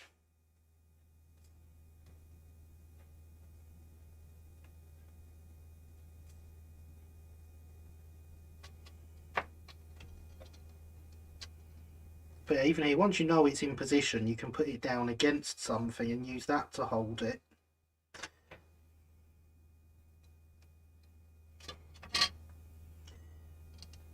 It doesn't have to be any more complicated than that. Now we're going to have to wait for the iron to cool down again because I've got another white metal bit. Do you also recommend dancing a jig? Why not? Why not, James? My CO used to like dancing a jig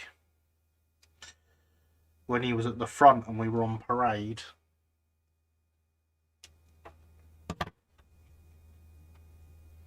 You had to try and follow him because that's what you do when you're on parade. When blacksmithing, you're not supposed to wear gloves so you can feel the heat of the piece you're working. If you wear gloves and pick up the piece, the heat goes through the glove. You feel it. You can't get the glove off fast enough. Ow. Note to self, never be a blacksmith. PPE because eyes are important. Yeah. Yeah.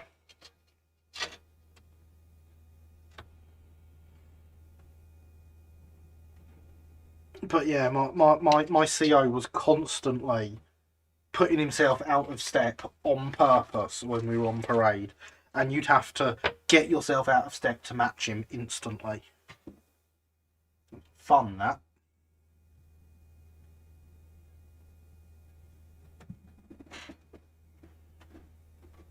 Hydration and all that whilst we wait for it to cool down.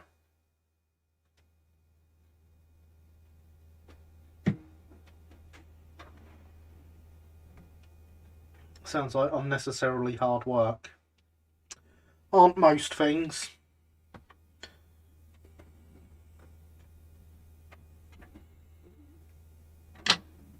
That was sort of why he did it.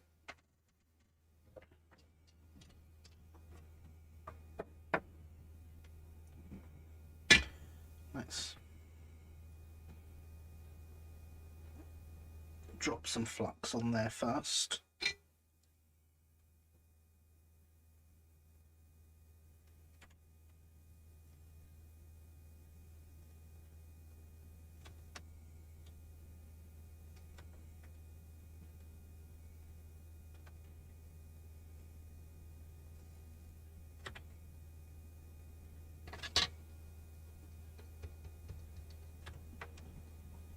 No, some things aren't necessarily hard work. I don't know. I find most hard work is unnecessary. There we go. Now they're all on. They're definitely all on now. Good.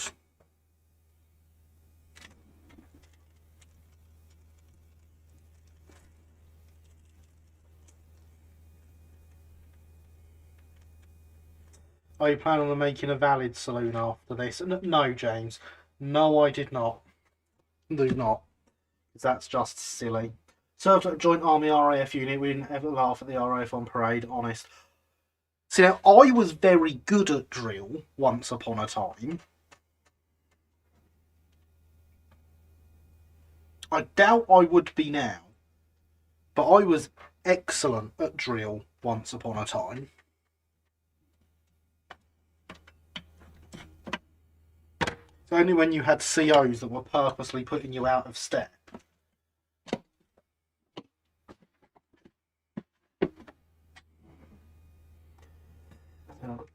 Valid pun hour. It's always pun hour here. Once good at drill, now good at drilling. Yeah, why not? We're going to cut these down.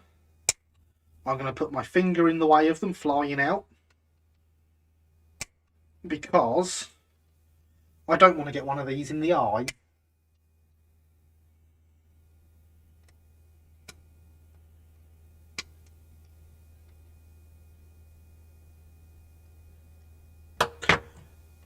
Now, I'm sorry, I've just checked all of you. Why are you loose?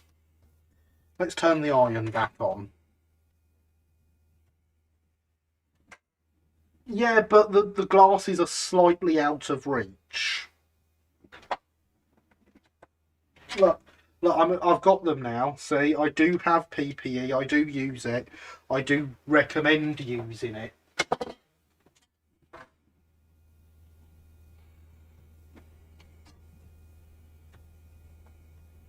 Because, yeah, eyes are useful.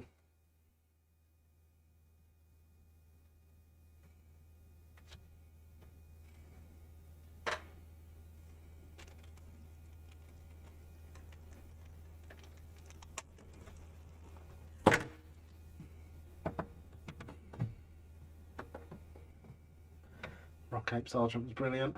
Thanks, the drill.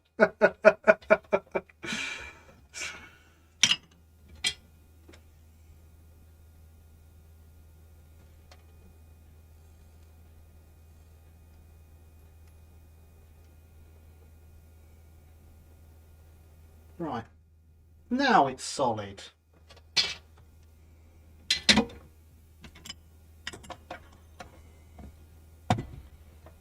Shoot as well. Must confess to being very attached to my eyes. Yeah, I agree. I am also quite attached to my eyes. Because, I mean, I can shoot.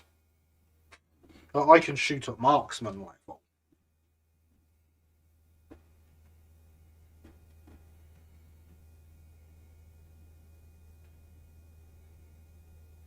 That is a skill I never want to lose.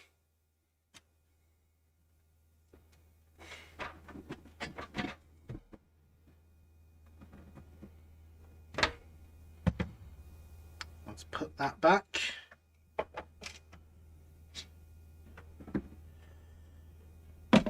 Let's turn that off and leave it off this time. We don't need it anymore.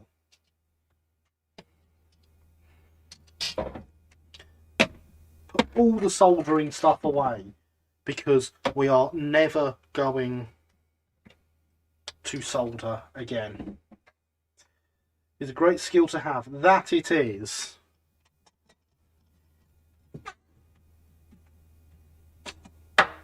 It's been a while since I've shot with something of great power, though.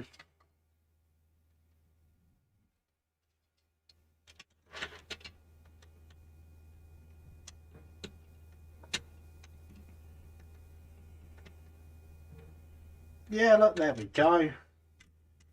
It's a roof. It is on. Obviously not getting soldered on for those that think this is getting soldered on. It's the only part of this that isn't soldered. How's that roof going to be secured? That's how the roof is going to be secured.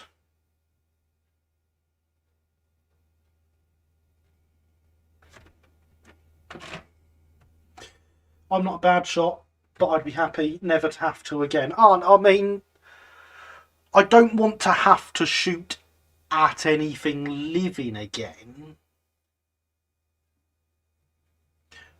but I enjoy the fact I can shoot. Well, not quite glazing. That's true. The glazing isn't soldered, and neither is some of the interior detail. That's something we've got to do still today, is the glazing. But we're going to stick some paint on this first. Which seems to be quite a bit of force to be in. No, that was just me bending the roof to get it in the right place in the first place. Well, once it's on, it's fine. The paint is soldered on, I have decided.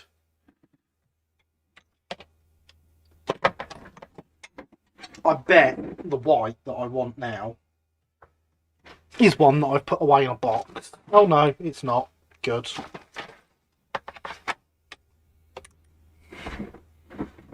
White paint.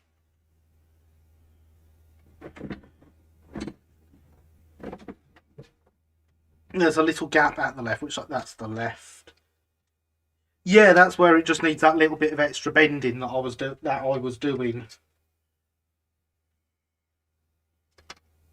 That is what I was putting the force on to do, was to get those bent to shape. I knew the corners weren't bent to shape, because that is just purely when I have bent it by hand on the block of wood. The very corners haven't quite bent enough yet, so I will still be doing that.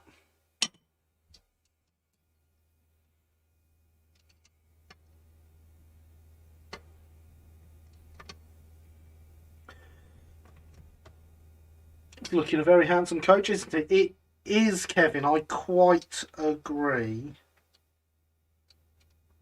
But oh, anyway, where were we? Oh yes, shooting. Yeah, I shoot air rifles now. But nothing with potency.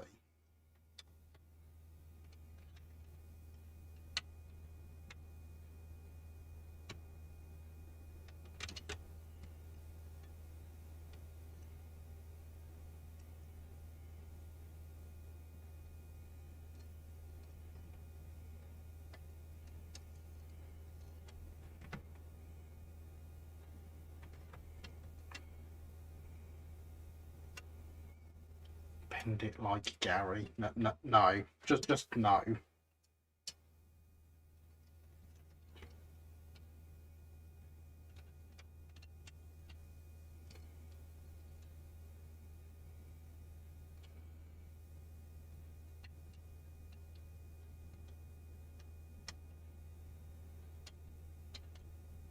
See, James, it's getting there.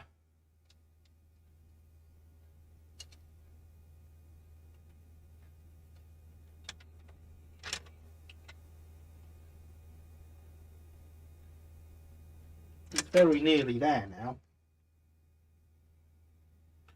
Looking better. Indeed, it's close. We're getting there. No, I've not got any intercities or anything here, sorry.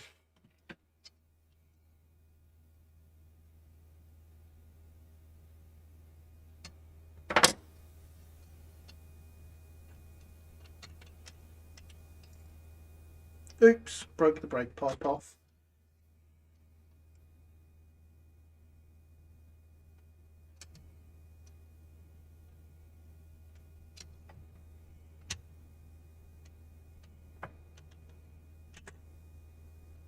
Those also aren't soldered.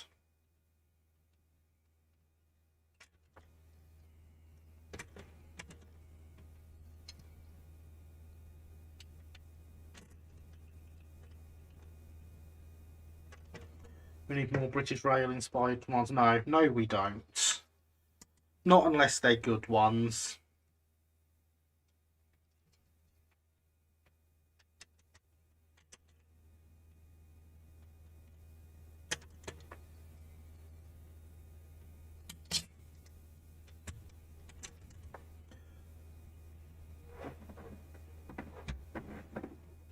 I'll have you know, it's better to be a first-class passenger on the London, Brighton and South Coast than it is to be a passenger on British Rail. And well, it's better to be a fish on the London and North Western than a first-class passenger on the London, Brighton and South Coast.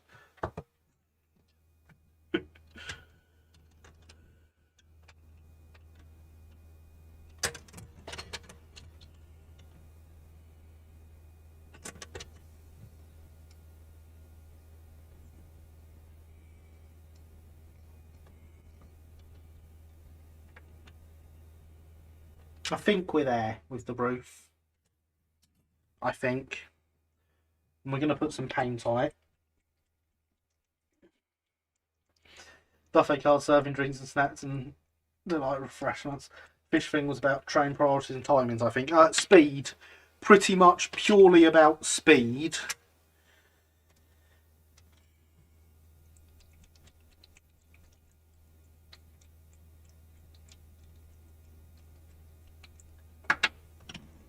There's the blue tack. That's what I was after. So I'm going to take this. I'm going to take some blue tack.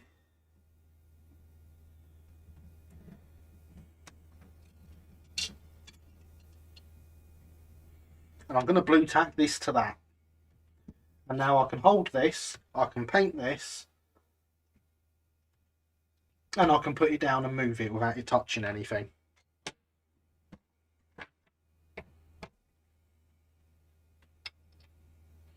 That took all my brain power to work out.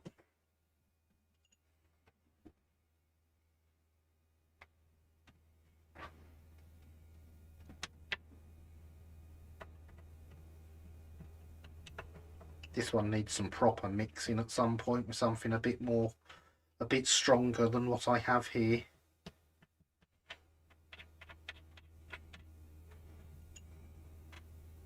Either that or I need to buy some more white paint.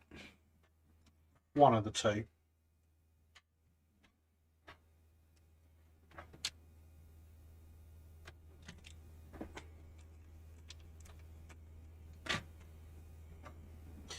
Cunning plan. Thank you, Kevin. Essentially, you might be interested to know, Dapper, make a model of your favourite Class 33 and N-Gauge. I never said it's my favourite Class 33. It's my favourite Class 33 of the 1980s, definitely.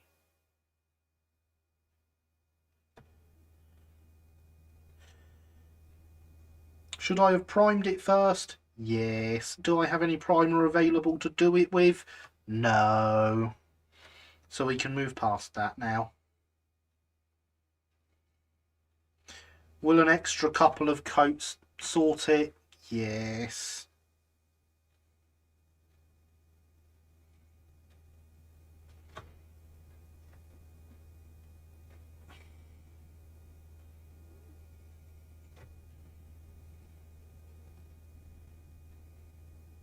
But it's good to know Dap I'll do it in N-Gauge. I hope you're going to get said 33.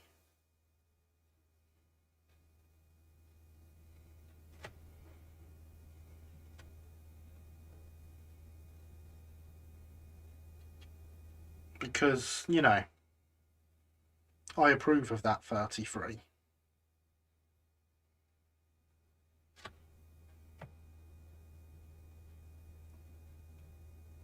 I approve of it. Priming, etch primer. Yes, etch primer would indeed be what I wanted to use on this. It would also be what I do not have. Still not sure. 33008. Indeed, it is 33008. And you should definitely have it. To save you looking it up, Jay, it did actually run over the Western Region 89. It did. Yes, it did. I'm trying to think what shed it spent some time at. It spent some time in at a shed in the Western Region. And I can't think what one it was.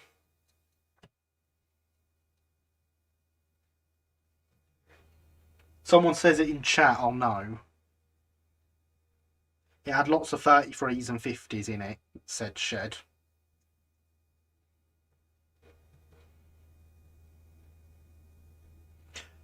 I only know this because someone was modelling said shed and they had said loco because of it. Laria, that's it. Someone on RM Web who is a friend was at the time doing Laria locos and they had that 33. In fact, it is them that I found out about this 33 through because they had it. Is that Eastleigh? Yes, 33008 is Eastleigh by name. Oh, that's the one way in the west. Yeah. Way in the west.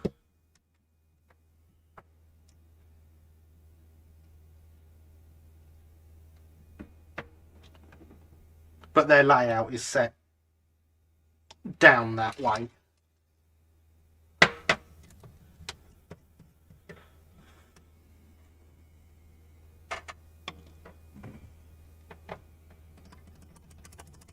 Trouble is that stuff from way in the west would tend not to go up the Oxford line. I mean, it had to get there. Obviously, when it was first repainted into green and named Eastleigh, it was based in Eastleigh, shockingly. So it had to get there at some point. Could it have gone through you that way? South West of England seems to more than its fair share of model railways set there. It does indeed.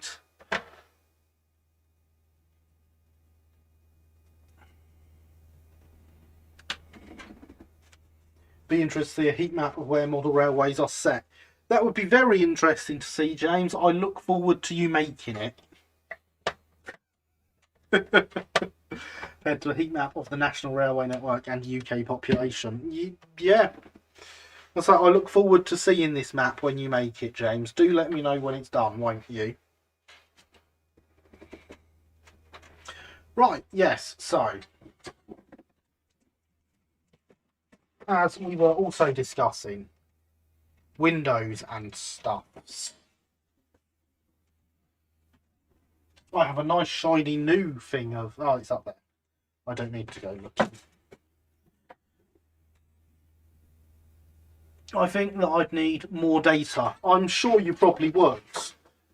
So, get hunting for data, get the map made. I really look forward to seeing it. I expect there aren't many layouts of plain track. Probably not.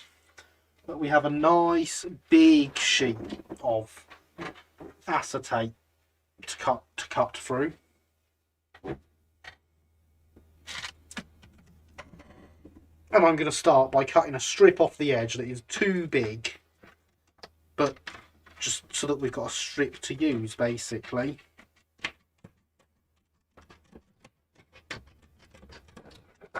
Because this is too big to be using in one go. It's model rail club layout that's close.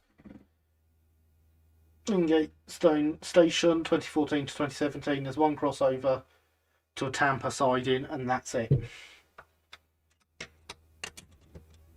Sounds like it's got a station though. That's not just plain track.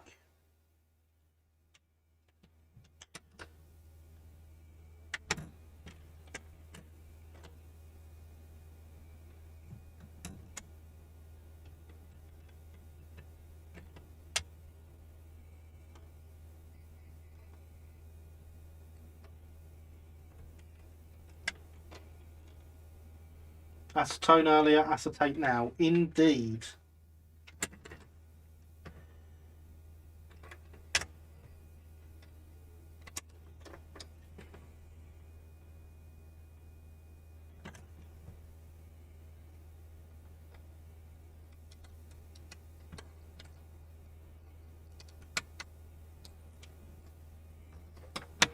It is in terms of track layout. Yeah, but a station is a station. Station isn't plain track, it's a station. All that you are missing is acid, which would have been your etch primer if you had any. Indeed it would have been.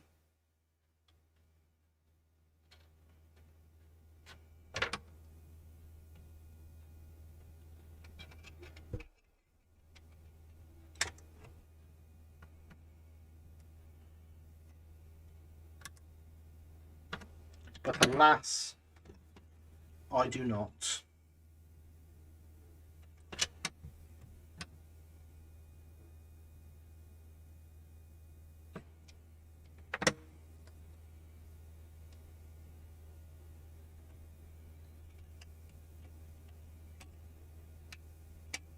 Well, that's no good. It won't sit down past the sofa. Which is a shame, because I've cut that really well. I thought I'd left enough space to get... Ah, there's a bit of paint dried over the hole. And so I'm sure I left enough space to get stuff down behind the sofa.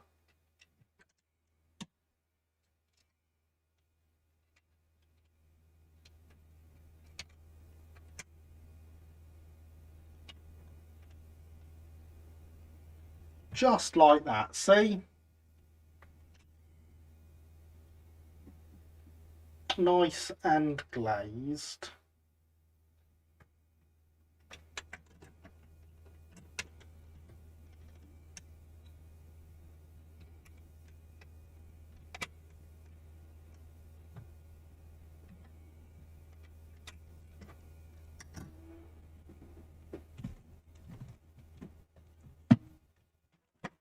Now where's my glue and glaze?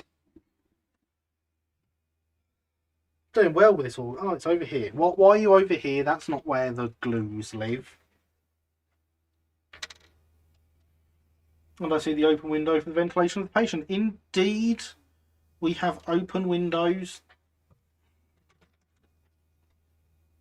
Yep, glue and glaze. It's not an and, it's an un.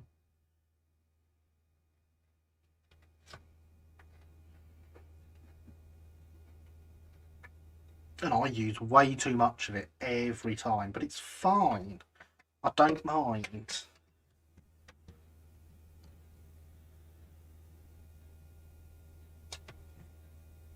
I feel embarrassed to say that I just figured out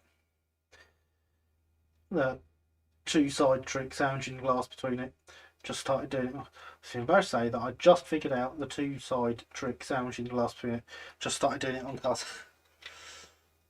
Yeah, I can imagine that's easier in your scale than mine.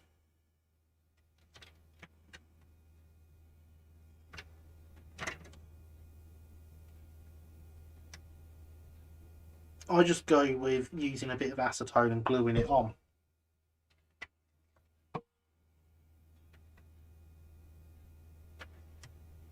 With glue and glaze.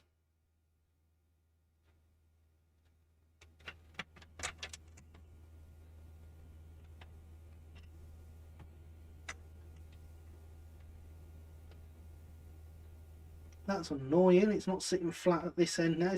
It's fine all the way along, except for this one window.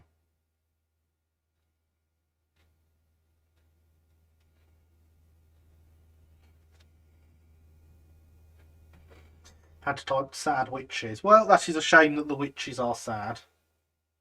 I had to do the opposite to an engaged carriage. Block up two windows. Oh dear, I wasn't watching time. My peers have turned into pumpkin. Good night all. Good night, Paderborn. Thank you for coming. Sleep well. Don't work too hard, etc. We've got a bank holiday here in Blighty, so we're fine.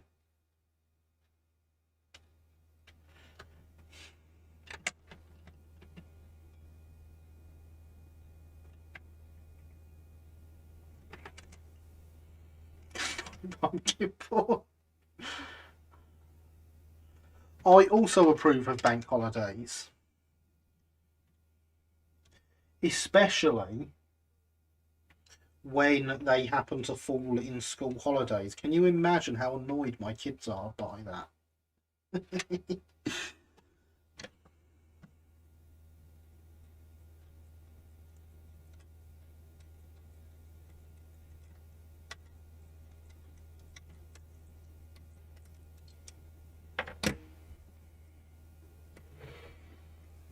I especially enjoyed reading the sign once outside the bank stating we will close this bank holiday Monday.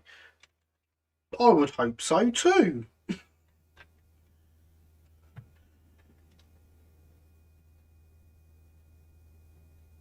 What kind of person expects the bank to be open on a bank holiday?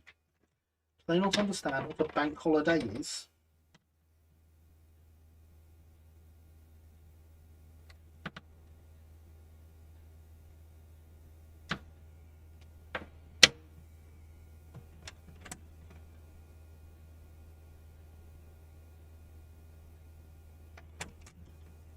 I'm happy my holiday corresponds with yours. It does indeed, yes. My calendar mentions that you have one as well. The sort of person for whom the sign was intended either. Well, yes, obviously, but that's not the point. Look, it's a cutting mat. Look at me being a professional with a cutting mat.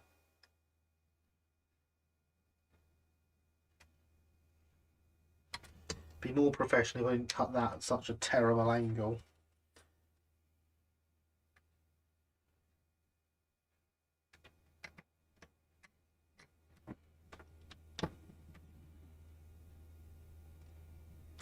You know, the cutting mat only exists because I work in the shop now, and the shop had cutting mats.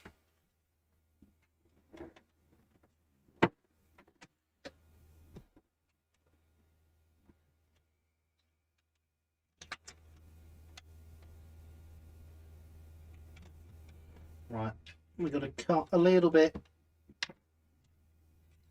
off this side.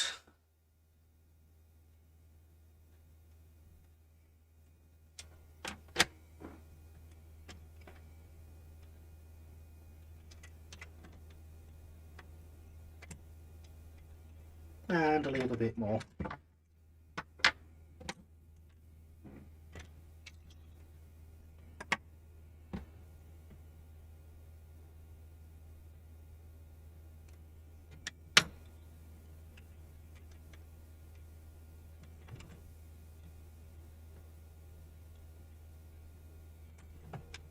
And a little bit more. I'm just getting the impression I should cut off a bigger bit each time.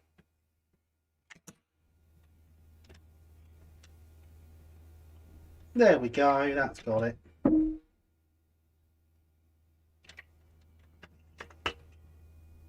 And that's now tacky enough to hold that in place on this side. If I push it in, there we go, sorted. Now we can get this side glued in.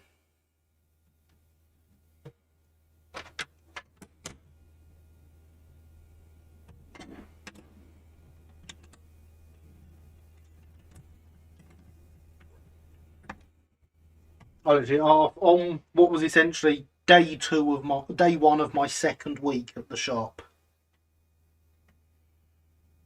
I went in and the guy that owns it was there because he hadn't gone back to work yet. Turned around to me and said, I watched your live stream at the weekend. Oh yeah, what do you think? He goes, buy yourself a cutting mat. So I thought I'd best do.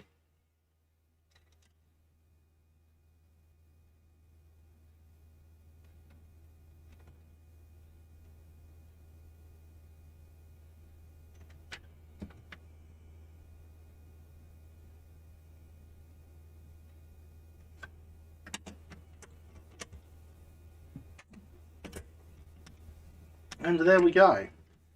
Another set of windows are in.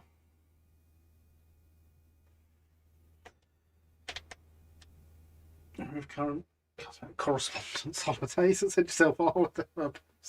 Cheap travel. As long as the place wasn't quarantined as well. So cutting mats are good. They are indeed. I'd always intended to get one. I'd just never gotten around to it.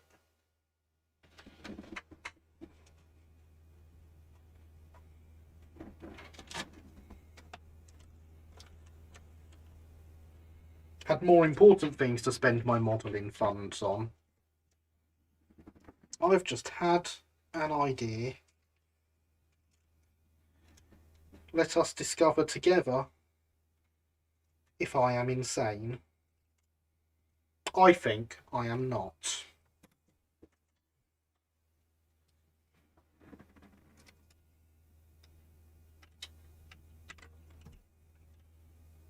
How's that frosted glass look? I meant just in this specific case, James.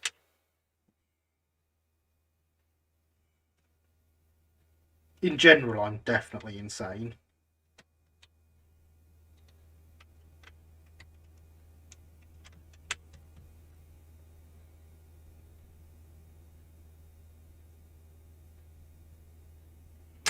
Does it have a gloss to it?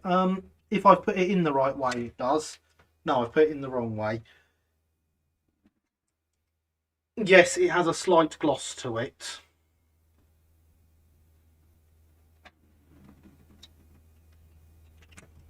If I put it that way, it's glossy.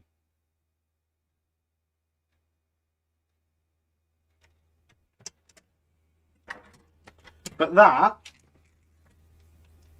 I'll put it behind some acetate anyway.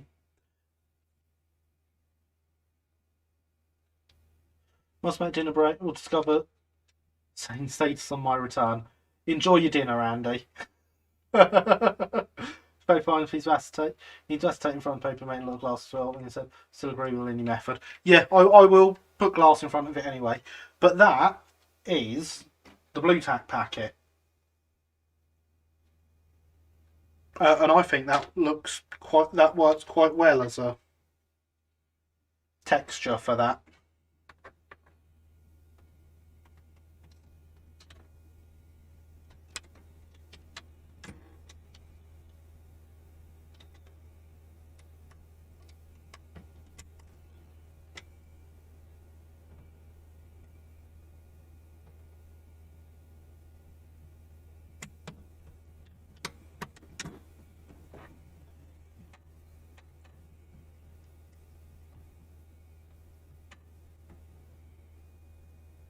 Frosted glass.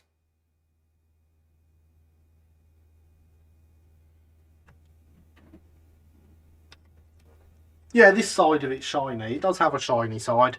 I just put the wrong bit facing the outside.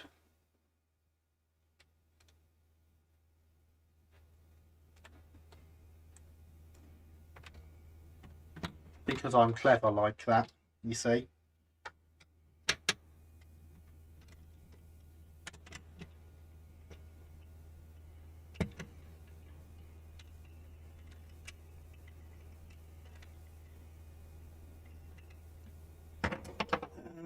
See, this is how clever I am. I drop the window into the bogey. And it doesn't fit. Glass. Of course, texture dirt settling the etching, making it hard to clean. True, I'm painting the inside. I paint set of quest spot and fitting them inside. I engage laboratory compartments. I do like the variation texture from using the packaging though, a handy trick. That is what I was thinking when I looked at it, Linny, is the fact it's got that texture on it looks better than painting white, which is what my original intention was. I just looked at it there and was like, hang on a second. That looks really good.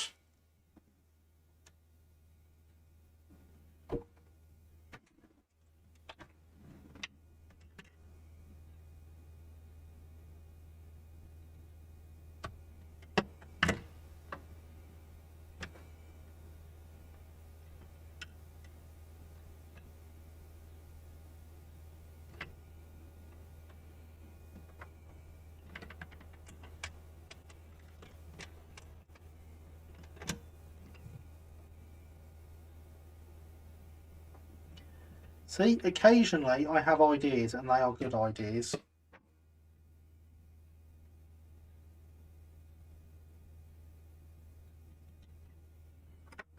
Only occasionally though, let's not get carried away here. Let's give them some time to dry and set a bit and stuff before we add the frosting to them.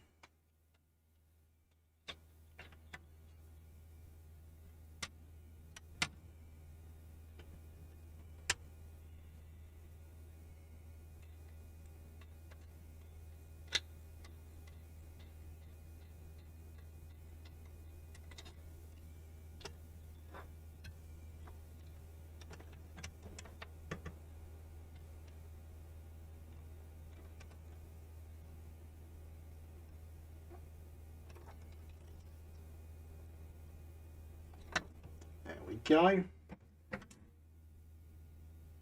Are your footboards lake? They should be black. Yes, they are lake.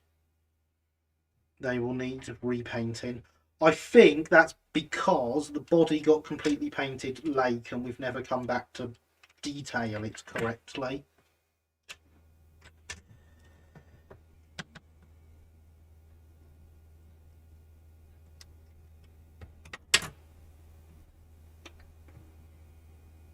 When I was a teenager, we had a cat called Frosty. He was a rescue cat found on a frosty morning. He was very, very fluffy. I approve of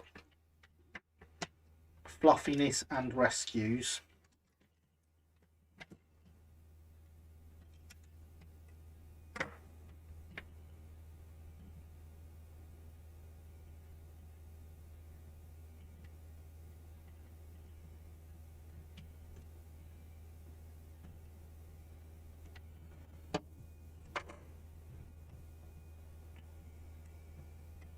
So I overheard someone talking the other day, and they were talking about their dogs, and they were saying they tried a rescue dog.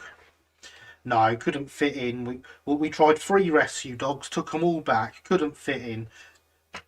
I know people say get a rescue, but it just doesn't work. There's too much going on with them.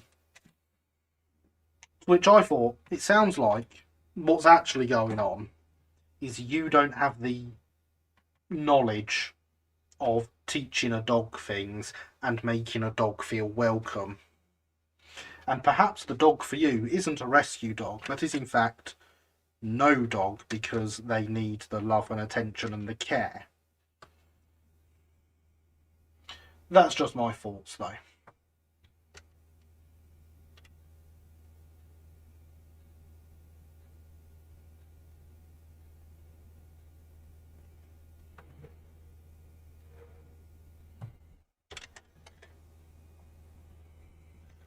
Dogs are complicated, cats make more sense. I don't know about that. Really not sure about that, James.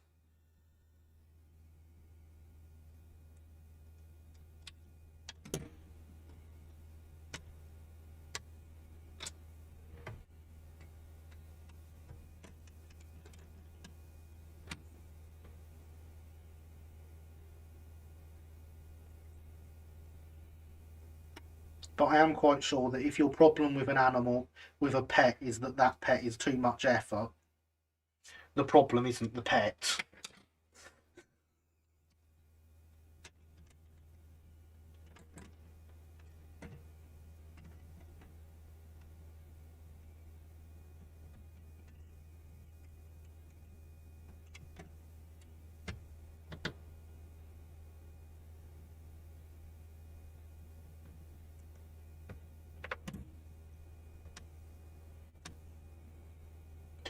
YouTube has a series of videos of animals and humans helping and rescuing each other. They are brilliant and shows what humans could achieve if they act in a similar way to some animals. Well, yes. It's not hard to understand it. No, I understand cats completely. They do what they want when they want, and they don't really care about much else.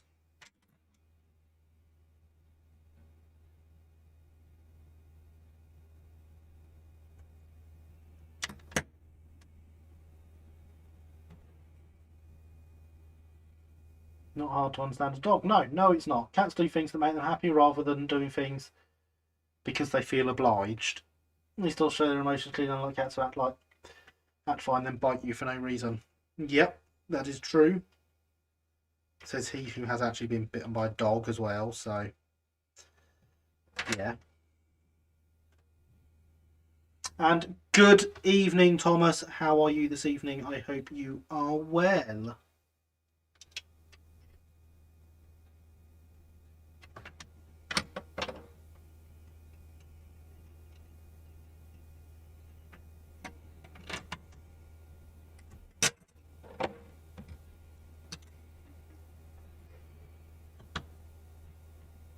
And you join us as we hopefully are genuinely bringing this project to an end.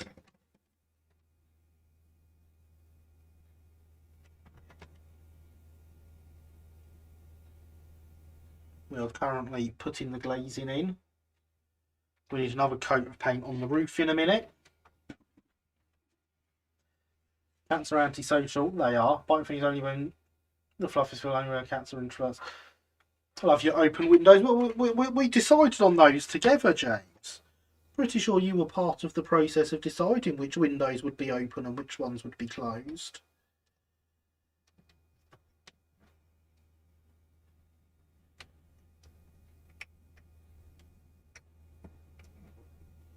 We discuss the needs of our passengers all the time.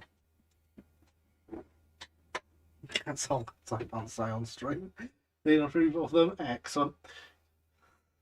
Well, we can stop the arguing about animals now, though. Don't make me ban them altogether.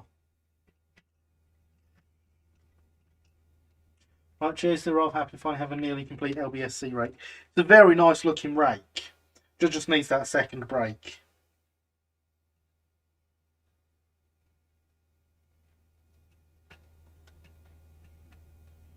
Very nice rake though.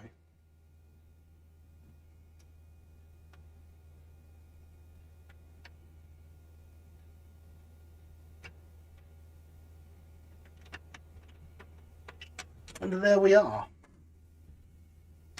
The window is in.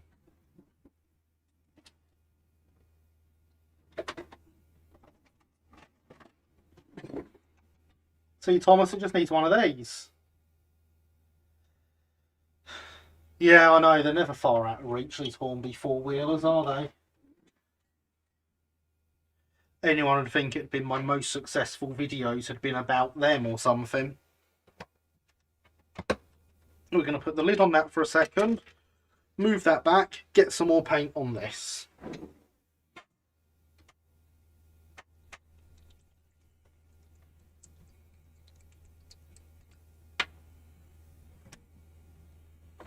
Oh, evidently, if you want to know about Hornby four-wheelers, there might be a review coming up in the Brighton Circle Modeller's Digest.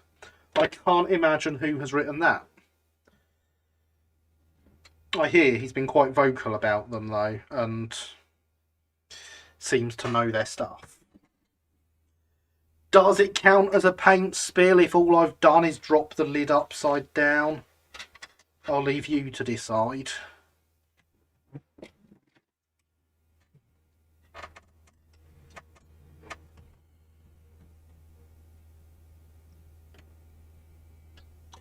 Proof RTR pre-grouping joys. They are very good, aren't they, James?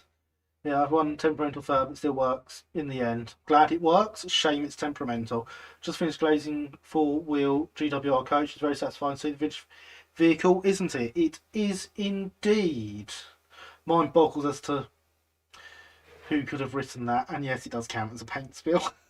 What GWR coach have you just glazed? Do tell, Kevin. I am very interested. In fact, I've managed to go the whole stream without asking what everyone's up to this evening. How weird is that? We're only half an hour from the end now as well. What is everyone up to this evening? Please do tell. What distracted me that I didn't ask earlier? That's weird. Oh, that's when the stream was misbehaving, isn't it? When I would normally ask.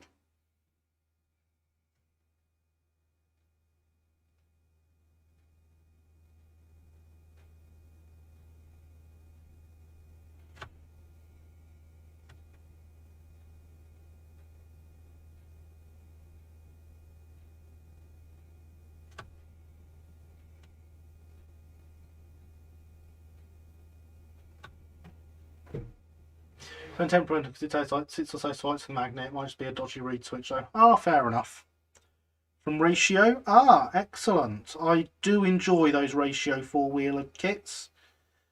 Especially if I'm chopping them up into something completely different. Like mine became Southeastern Railway four-wheelers with bird cages.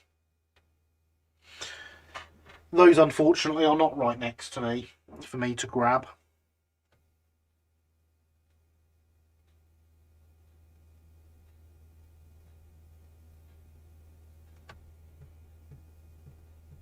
do prefer DC lighting for after. Yeah, I think it's weird that Hornby have gone with battery powered onboard light. I can see why they've done it, but it seems a bit weird when everyone else does it, track power, and people are happy with it. Now, I understand this allows people on DC layouts to have lights that are on when the trains aren't moving.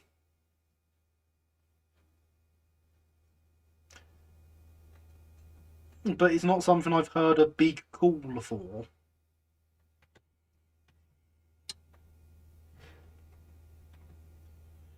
I think I'm going to call it night here. Dozing off in my chair. Good night, all. Thanks for the stream. Very good night, Linny. Thank you for coming. Excellent to have you here. As always, sleep well. Don't work too hard tomorrow. Oh wait, it's bank holiday. Do some CAD work for your newly revealed employers. I don't know, but not too much of it. Computer control lighting with lights on distinguished, lit and unlit distinguished surface and running empty coaching stock. That works, James. That's a very good idea. I like that idea.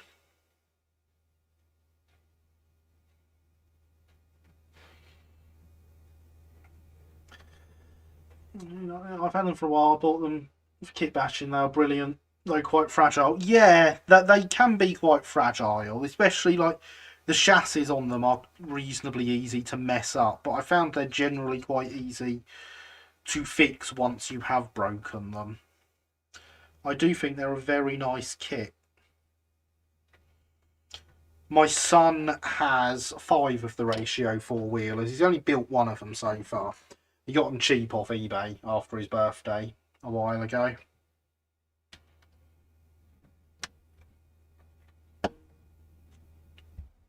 Year before last, I think. One day he'll build them all.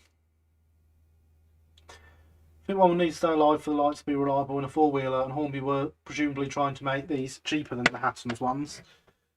And stay-alives might make them too expensive. Yeah, but I mean, the Hattons have gone with lighting off the track, so, you know. 2200 microfarad. I'd rather prefer it, regardless of whether DC or DC lights not have them flicker on dirt or completely lose power on dead bit. Stay-alives are your friend. Indeed, stay-alives are your friend. And they're not hard to make. Hornby coaches are quite good, but I think the Hattons are going to be a lot better. Yes, the ratio kits are brilliant kits. Yes, Hatton ones may well be a little more refined. They're going to be better for everything unless you want to have LBSC Stroudley coaches. Yeah, definitely. The only advantage the Hornby ones have is the prototype that they don't quite match.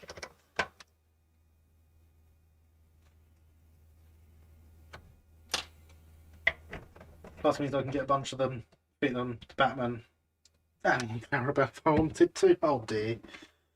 That light bleed on the Hornby coach is still shocking. Did they not test them? It does seem very much that way, doesn't it, Alex? Yes. It is quite shockingly bad. Hydration is important, everyone. Yes, Stroud 4-wheelers, Hornby ones would be the way to go. Indeed.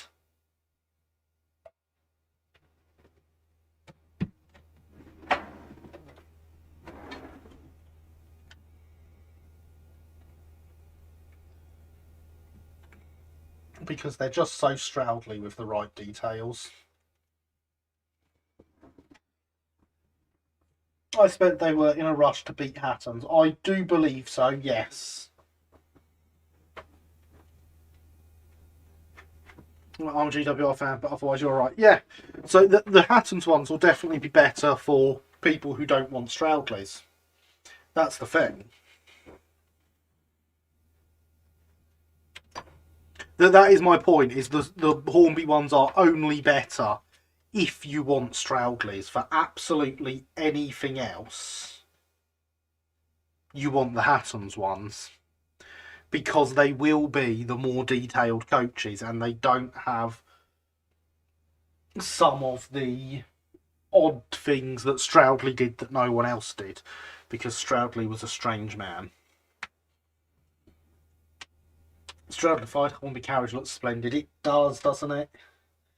I do love that rake. Stroudley's handsome though, they are.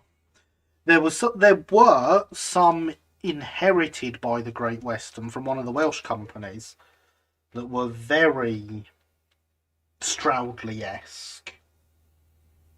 Stroudley has no Hattons or fair coaches, or the ability carriages are better with Hattons, I believe. I think that's actually, personally, I think that's one of those things that we will find out once they are here. Because the Hornby six-wheelers are based off Billington types, but they're to Stroudley profiles. So the only advantage the Hattons ones stand to have is if they're to... And welcome, Stu Wallace. Thank you for subscribing. That makes you subscriber number 420. I will let you all enjoy that quietly to yourselves for a moment, those that get that. But yes, that brings us to 420 subscribers.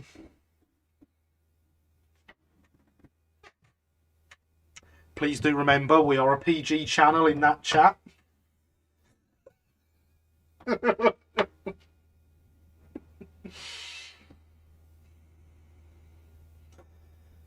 Jeez, dearie me. Well, got to let people have their fun sometimes.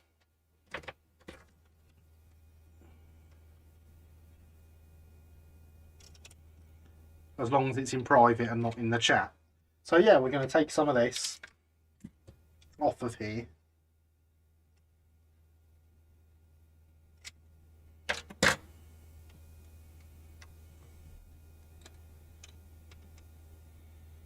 And there's our frosted window.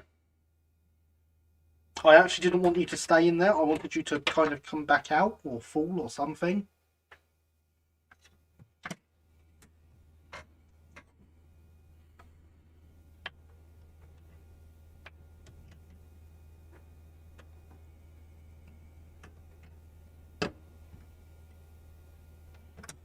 Probably be better if I cut it slightly thinner because it was pressed right up against both sides. That's why it got stuck.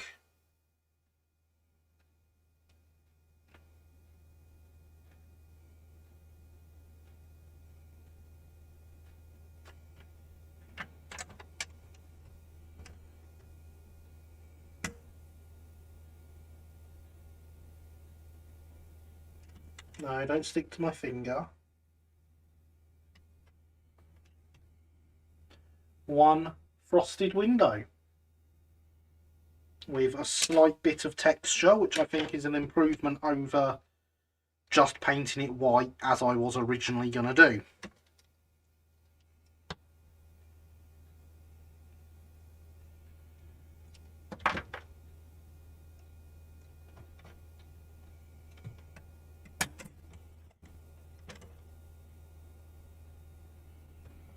Why not just apply heaps of super glue around the window and let it frost naturally? Because I don't want to.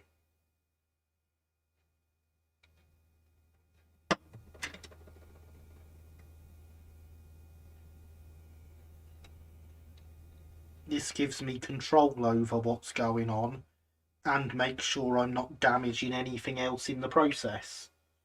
One other frosted window.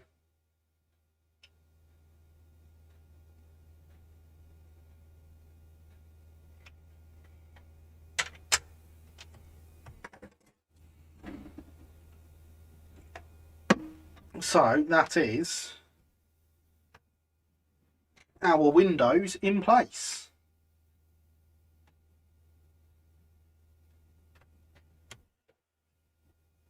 We are basically there as planned. And look, there's the roof on. Perfect.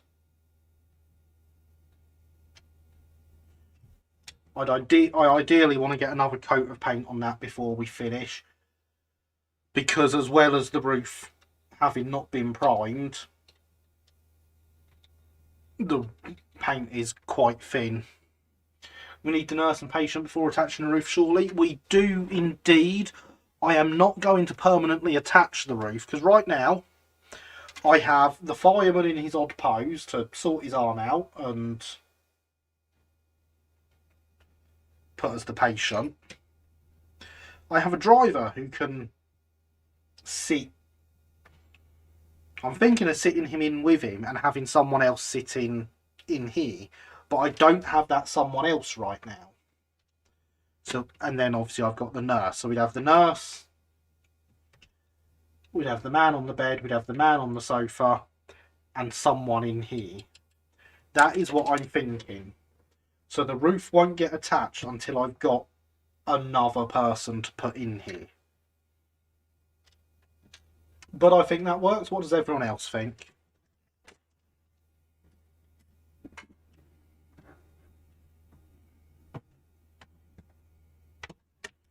Whilst I get the cutting mat back out.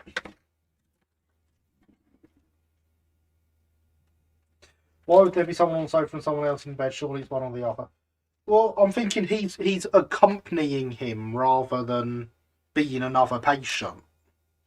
That was my thinking. But you could be right, and I could just not have another one in there. Perhaps he's not needed. And he should just be in the other saloon.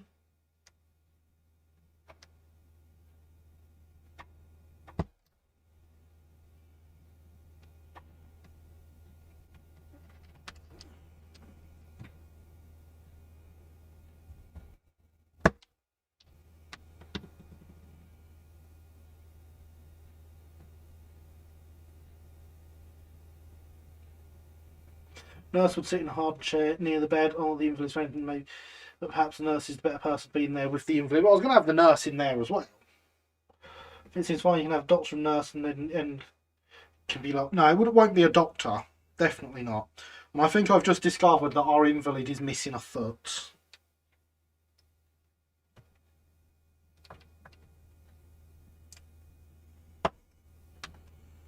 He's been in a nasty accident. He appears to be missing some feet.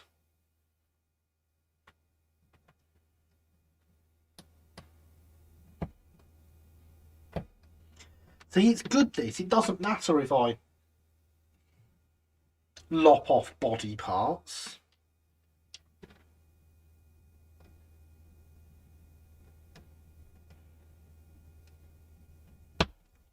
I'm going to have I cut his arm off. And reattach it that way. It's not quite as terrible a pose.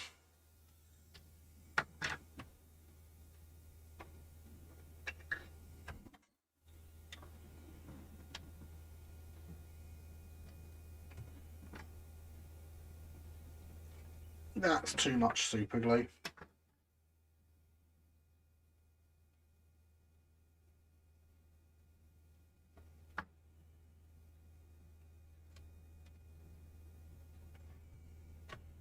He's certainly not healthy, that's for sure.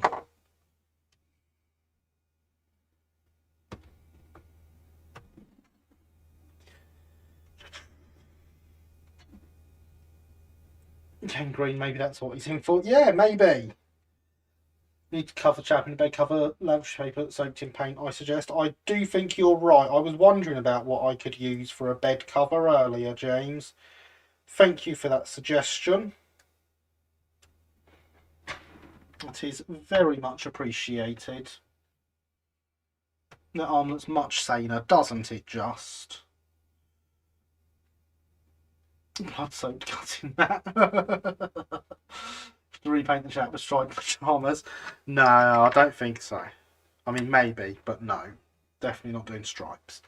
Mate, hello all. Good evening, Hayden O'Brien. Welcome. How are you this evening? I hope you are well. But he is at least now capable of lying in the bed.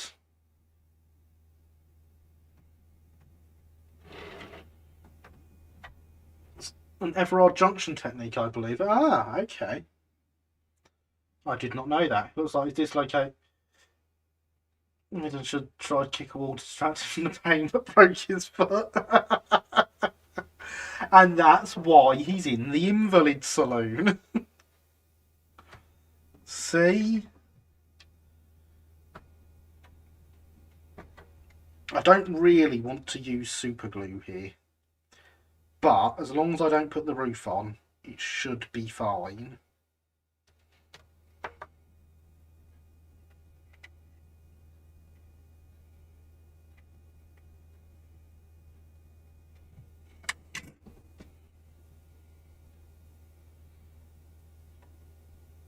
Look much better with a bed cover. It will indeed, you're quite right.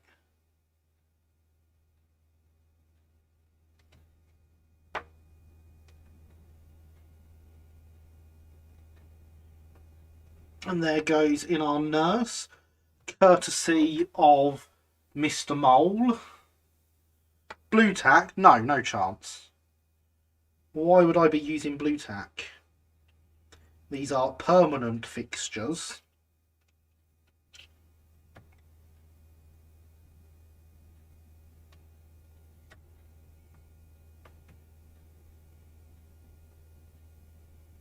Other types of glue, maybe.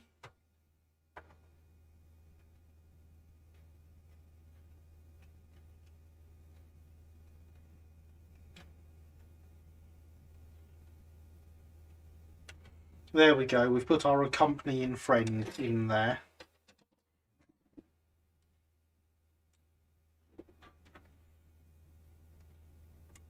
So that gives us a full complement of people.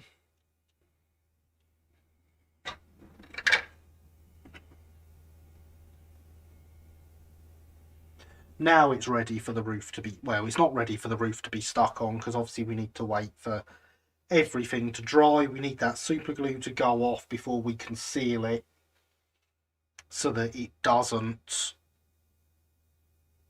frost up the windows. We need to get a bed cover over our Invalid. Huzzah for medical professionals. Indeed, huzzah for people supplying them for me.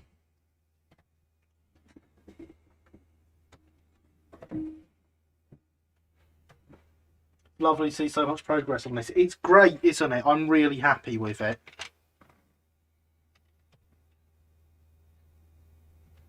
Well, it was to be able to change patients so you can have different ailments. No. Once the roof's on, the roof's on. There we go, all finished. Let's get one more coat of paint on this. Once this roof is on, it's never coming off again.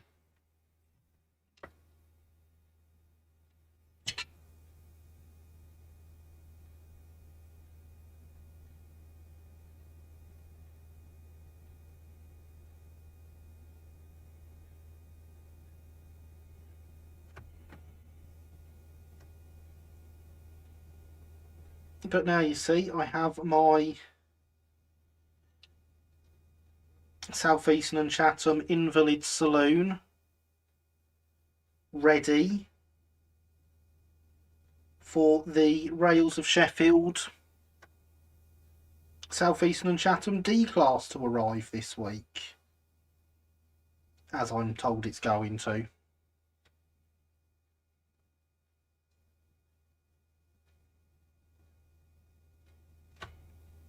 Of course, if it does, you can expect a review.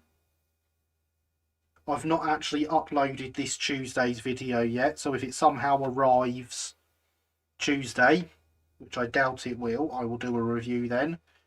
Otherwise, it will come next week.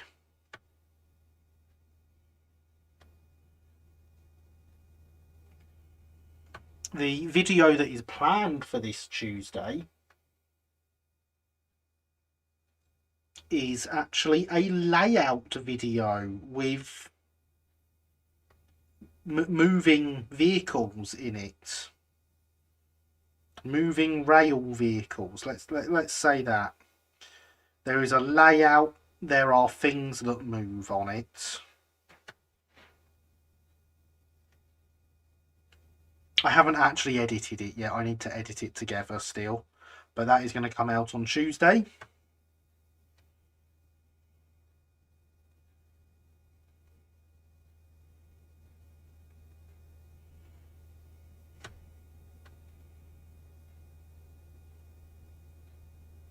It's a bit better. Not quite so much paint built up under there now. So yes, I'm sure there will be people very much looking forward to seeing that.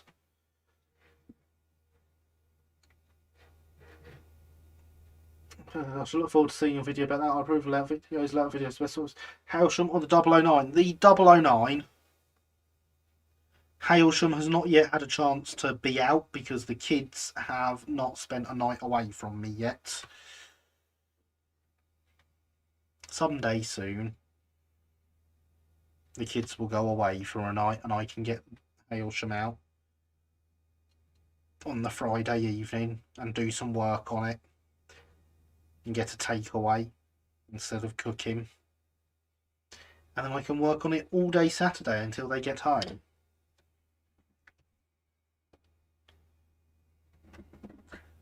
But until that day, it will not be Hailsham.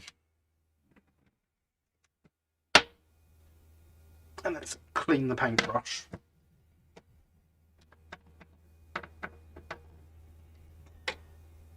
And then also in the near future, we're going to have to do some layout work.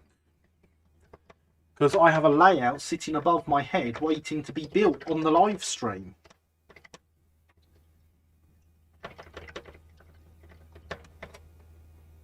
I know, it's a shocker. And that layout will work. I've got all the electronics for it up there and everything. Indeed, James, South Park Quarry.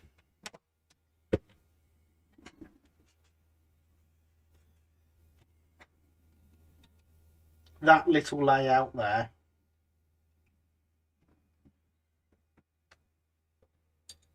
Which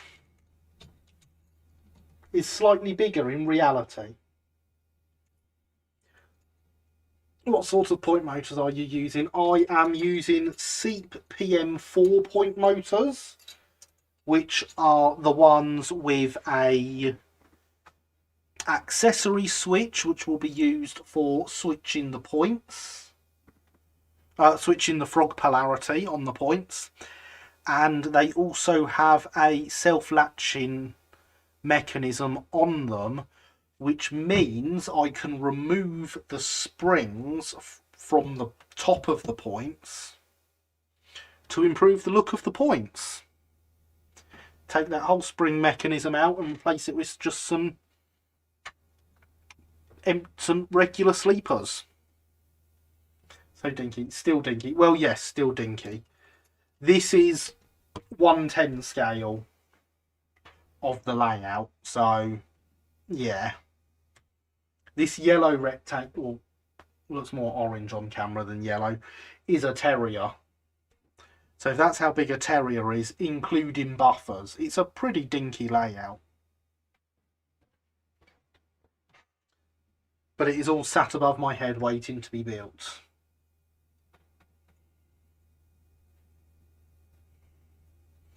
Teeny terrier, indeed, James, a teeny terrier. But yes, let's have one more. Hydration is important because it's nearly empty.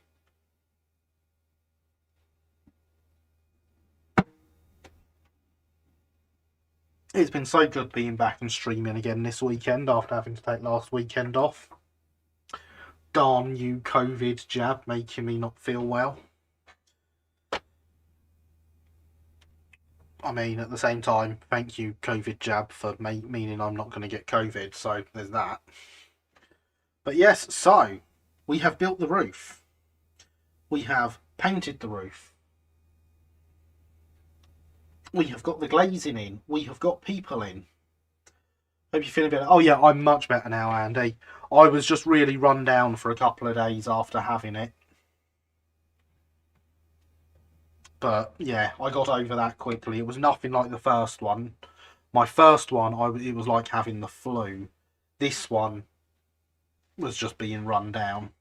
But I am now fully vaccinated. I am Superman. My superpower is not spreading COVID. I think that counts these days. Talking of which, I've got my second jab this week. Excellent, Alex. Then you can join the rank of superheroes who can't spread COVID. I approve of having superpowers. Yeah, they are great. They are great superpowers. Literally saving humanity. Had that reaction too. Never got off the couch for a day. Couch for a day. Fair enough. Yeah. I was very much like that. I approve of Axel's second vaccination. I have to wait until July for mine. Hopefully July will come very soon and you will get your jab and you will all be happy and safe, because that's what we want from the world right now, is happiness and safety. But as for right now, it is 23:59 and 15 seconds, so it is very, very nearly midnight. I would like to thank you all for coming. It has been absolutely fantastic. As I said, I'm really glad I'm back and streaming this week. I hate having weeks off because I do love doing this so much. So yeah, thank you for coming, everyone. Proof of happiness and safety. Yeah, they are both great things, aren't they, James? Okay, this is great, thanks. So I will get another coat of paint on this through the week. I might leave doing his bed sheet until next week. I probably won't. We shall see. If I finish, if I don't, I'll leave putting the roof on until next week, so you can at least at the start of the stream see what the interior's like. I'll have to sort out another project. I do have a couple planned. I'm not sure what one I'm going to go with yet. If you've got any suggestions of things you'd like to see, this is the week to let me know. Gary's was great, thanks. Thank you, Andy. I really enjoyed doing it. I'm glad you enjoyed watching it. Great stream as always, dude. Thank you, Alex. Night night. Good. Thank you, Thomas. Good night to you. Glad your internet held up. Yes, Alex, that was Robert. How about kitten painting? That's not really a whole stream worth, is it, James? The kittens come when we have 10-15 minutes. Still looking forward to next week's stream. Coach still looking good. Thank you, Kevin. So yes, thank you everyone for coming. It is now it's gone midnight. It's been progress. Have a lovely evening, week. And you, James. Yes, thank you for coming, everyone. I've had a wonderful time. I hope you have too. All that's left for me to say is thank you for watching. I've been Gary. This has been Let's Build. And you have been awesome as always. Good night.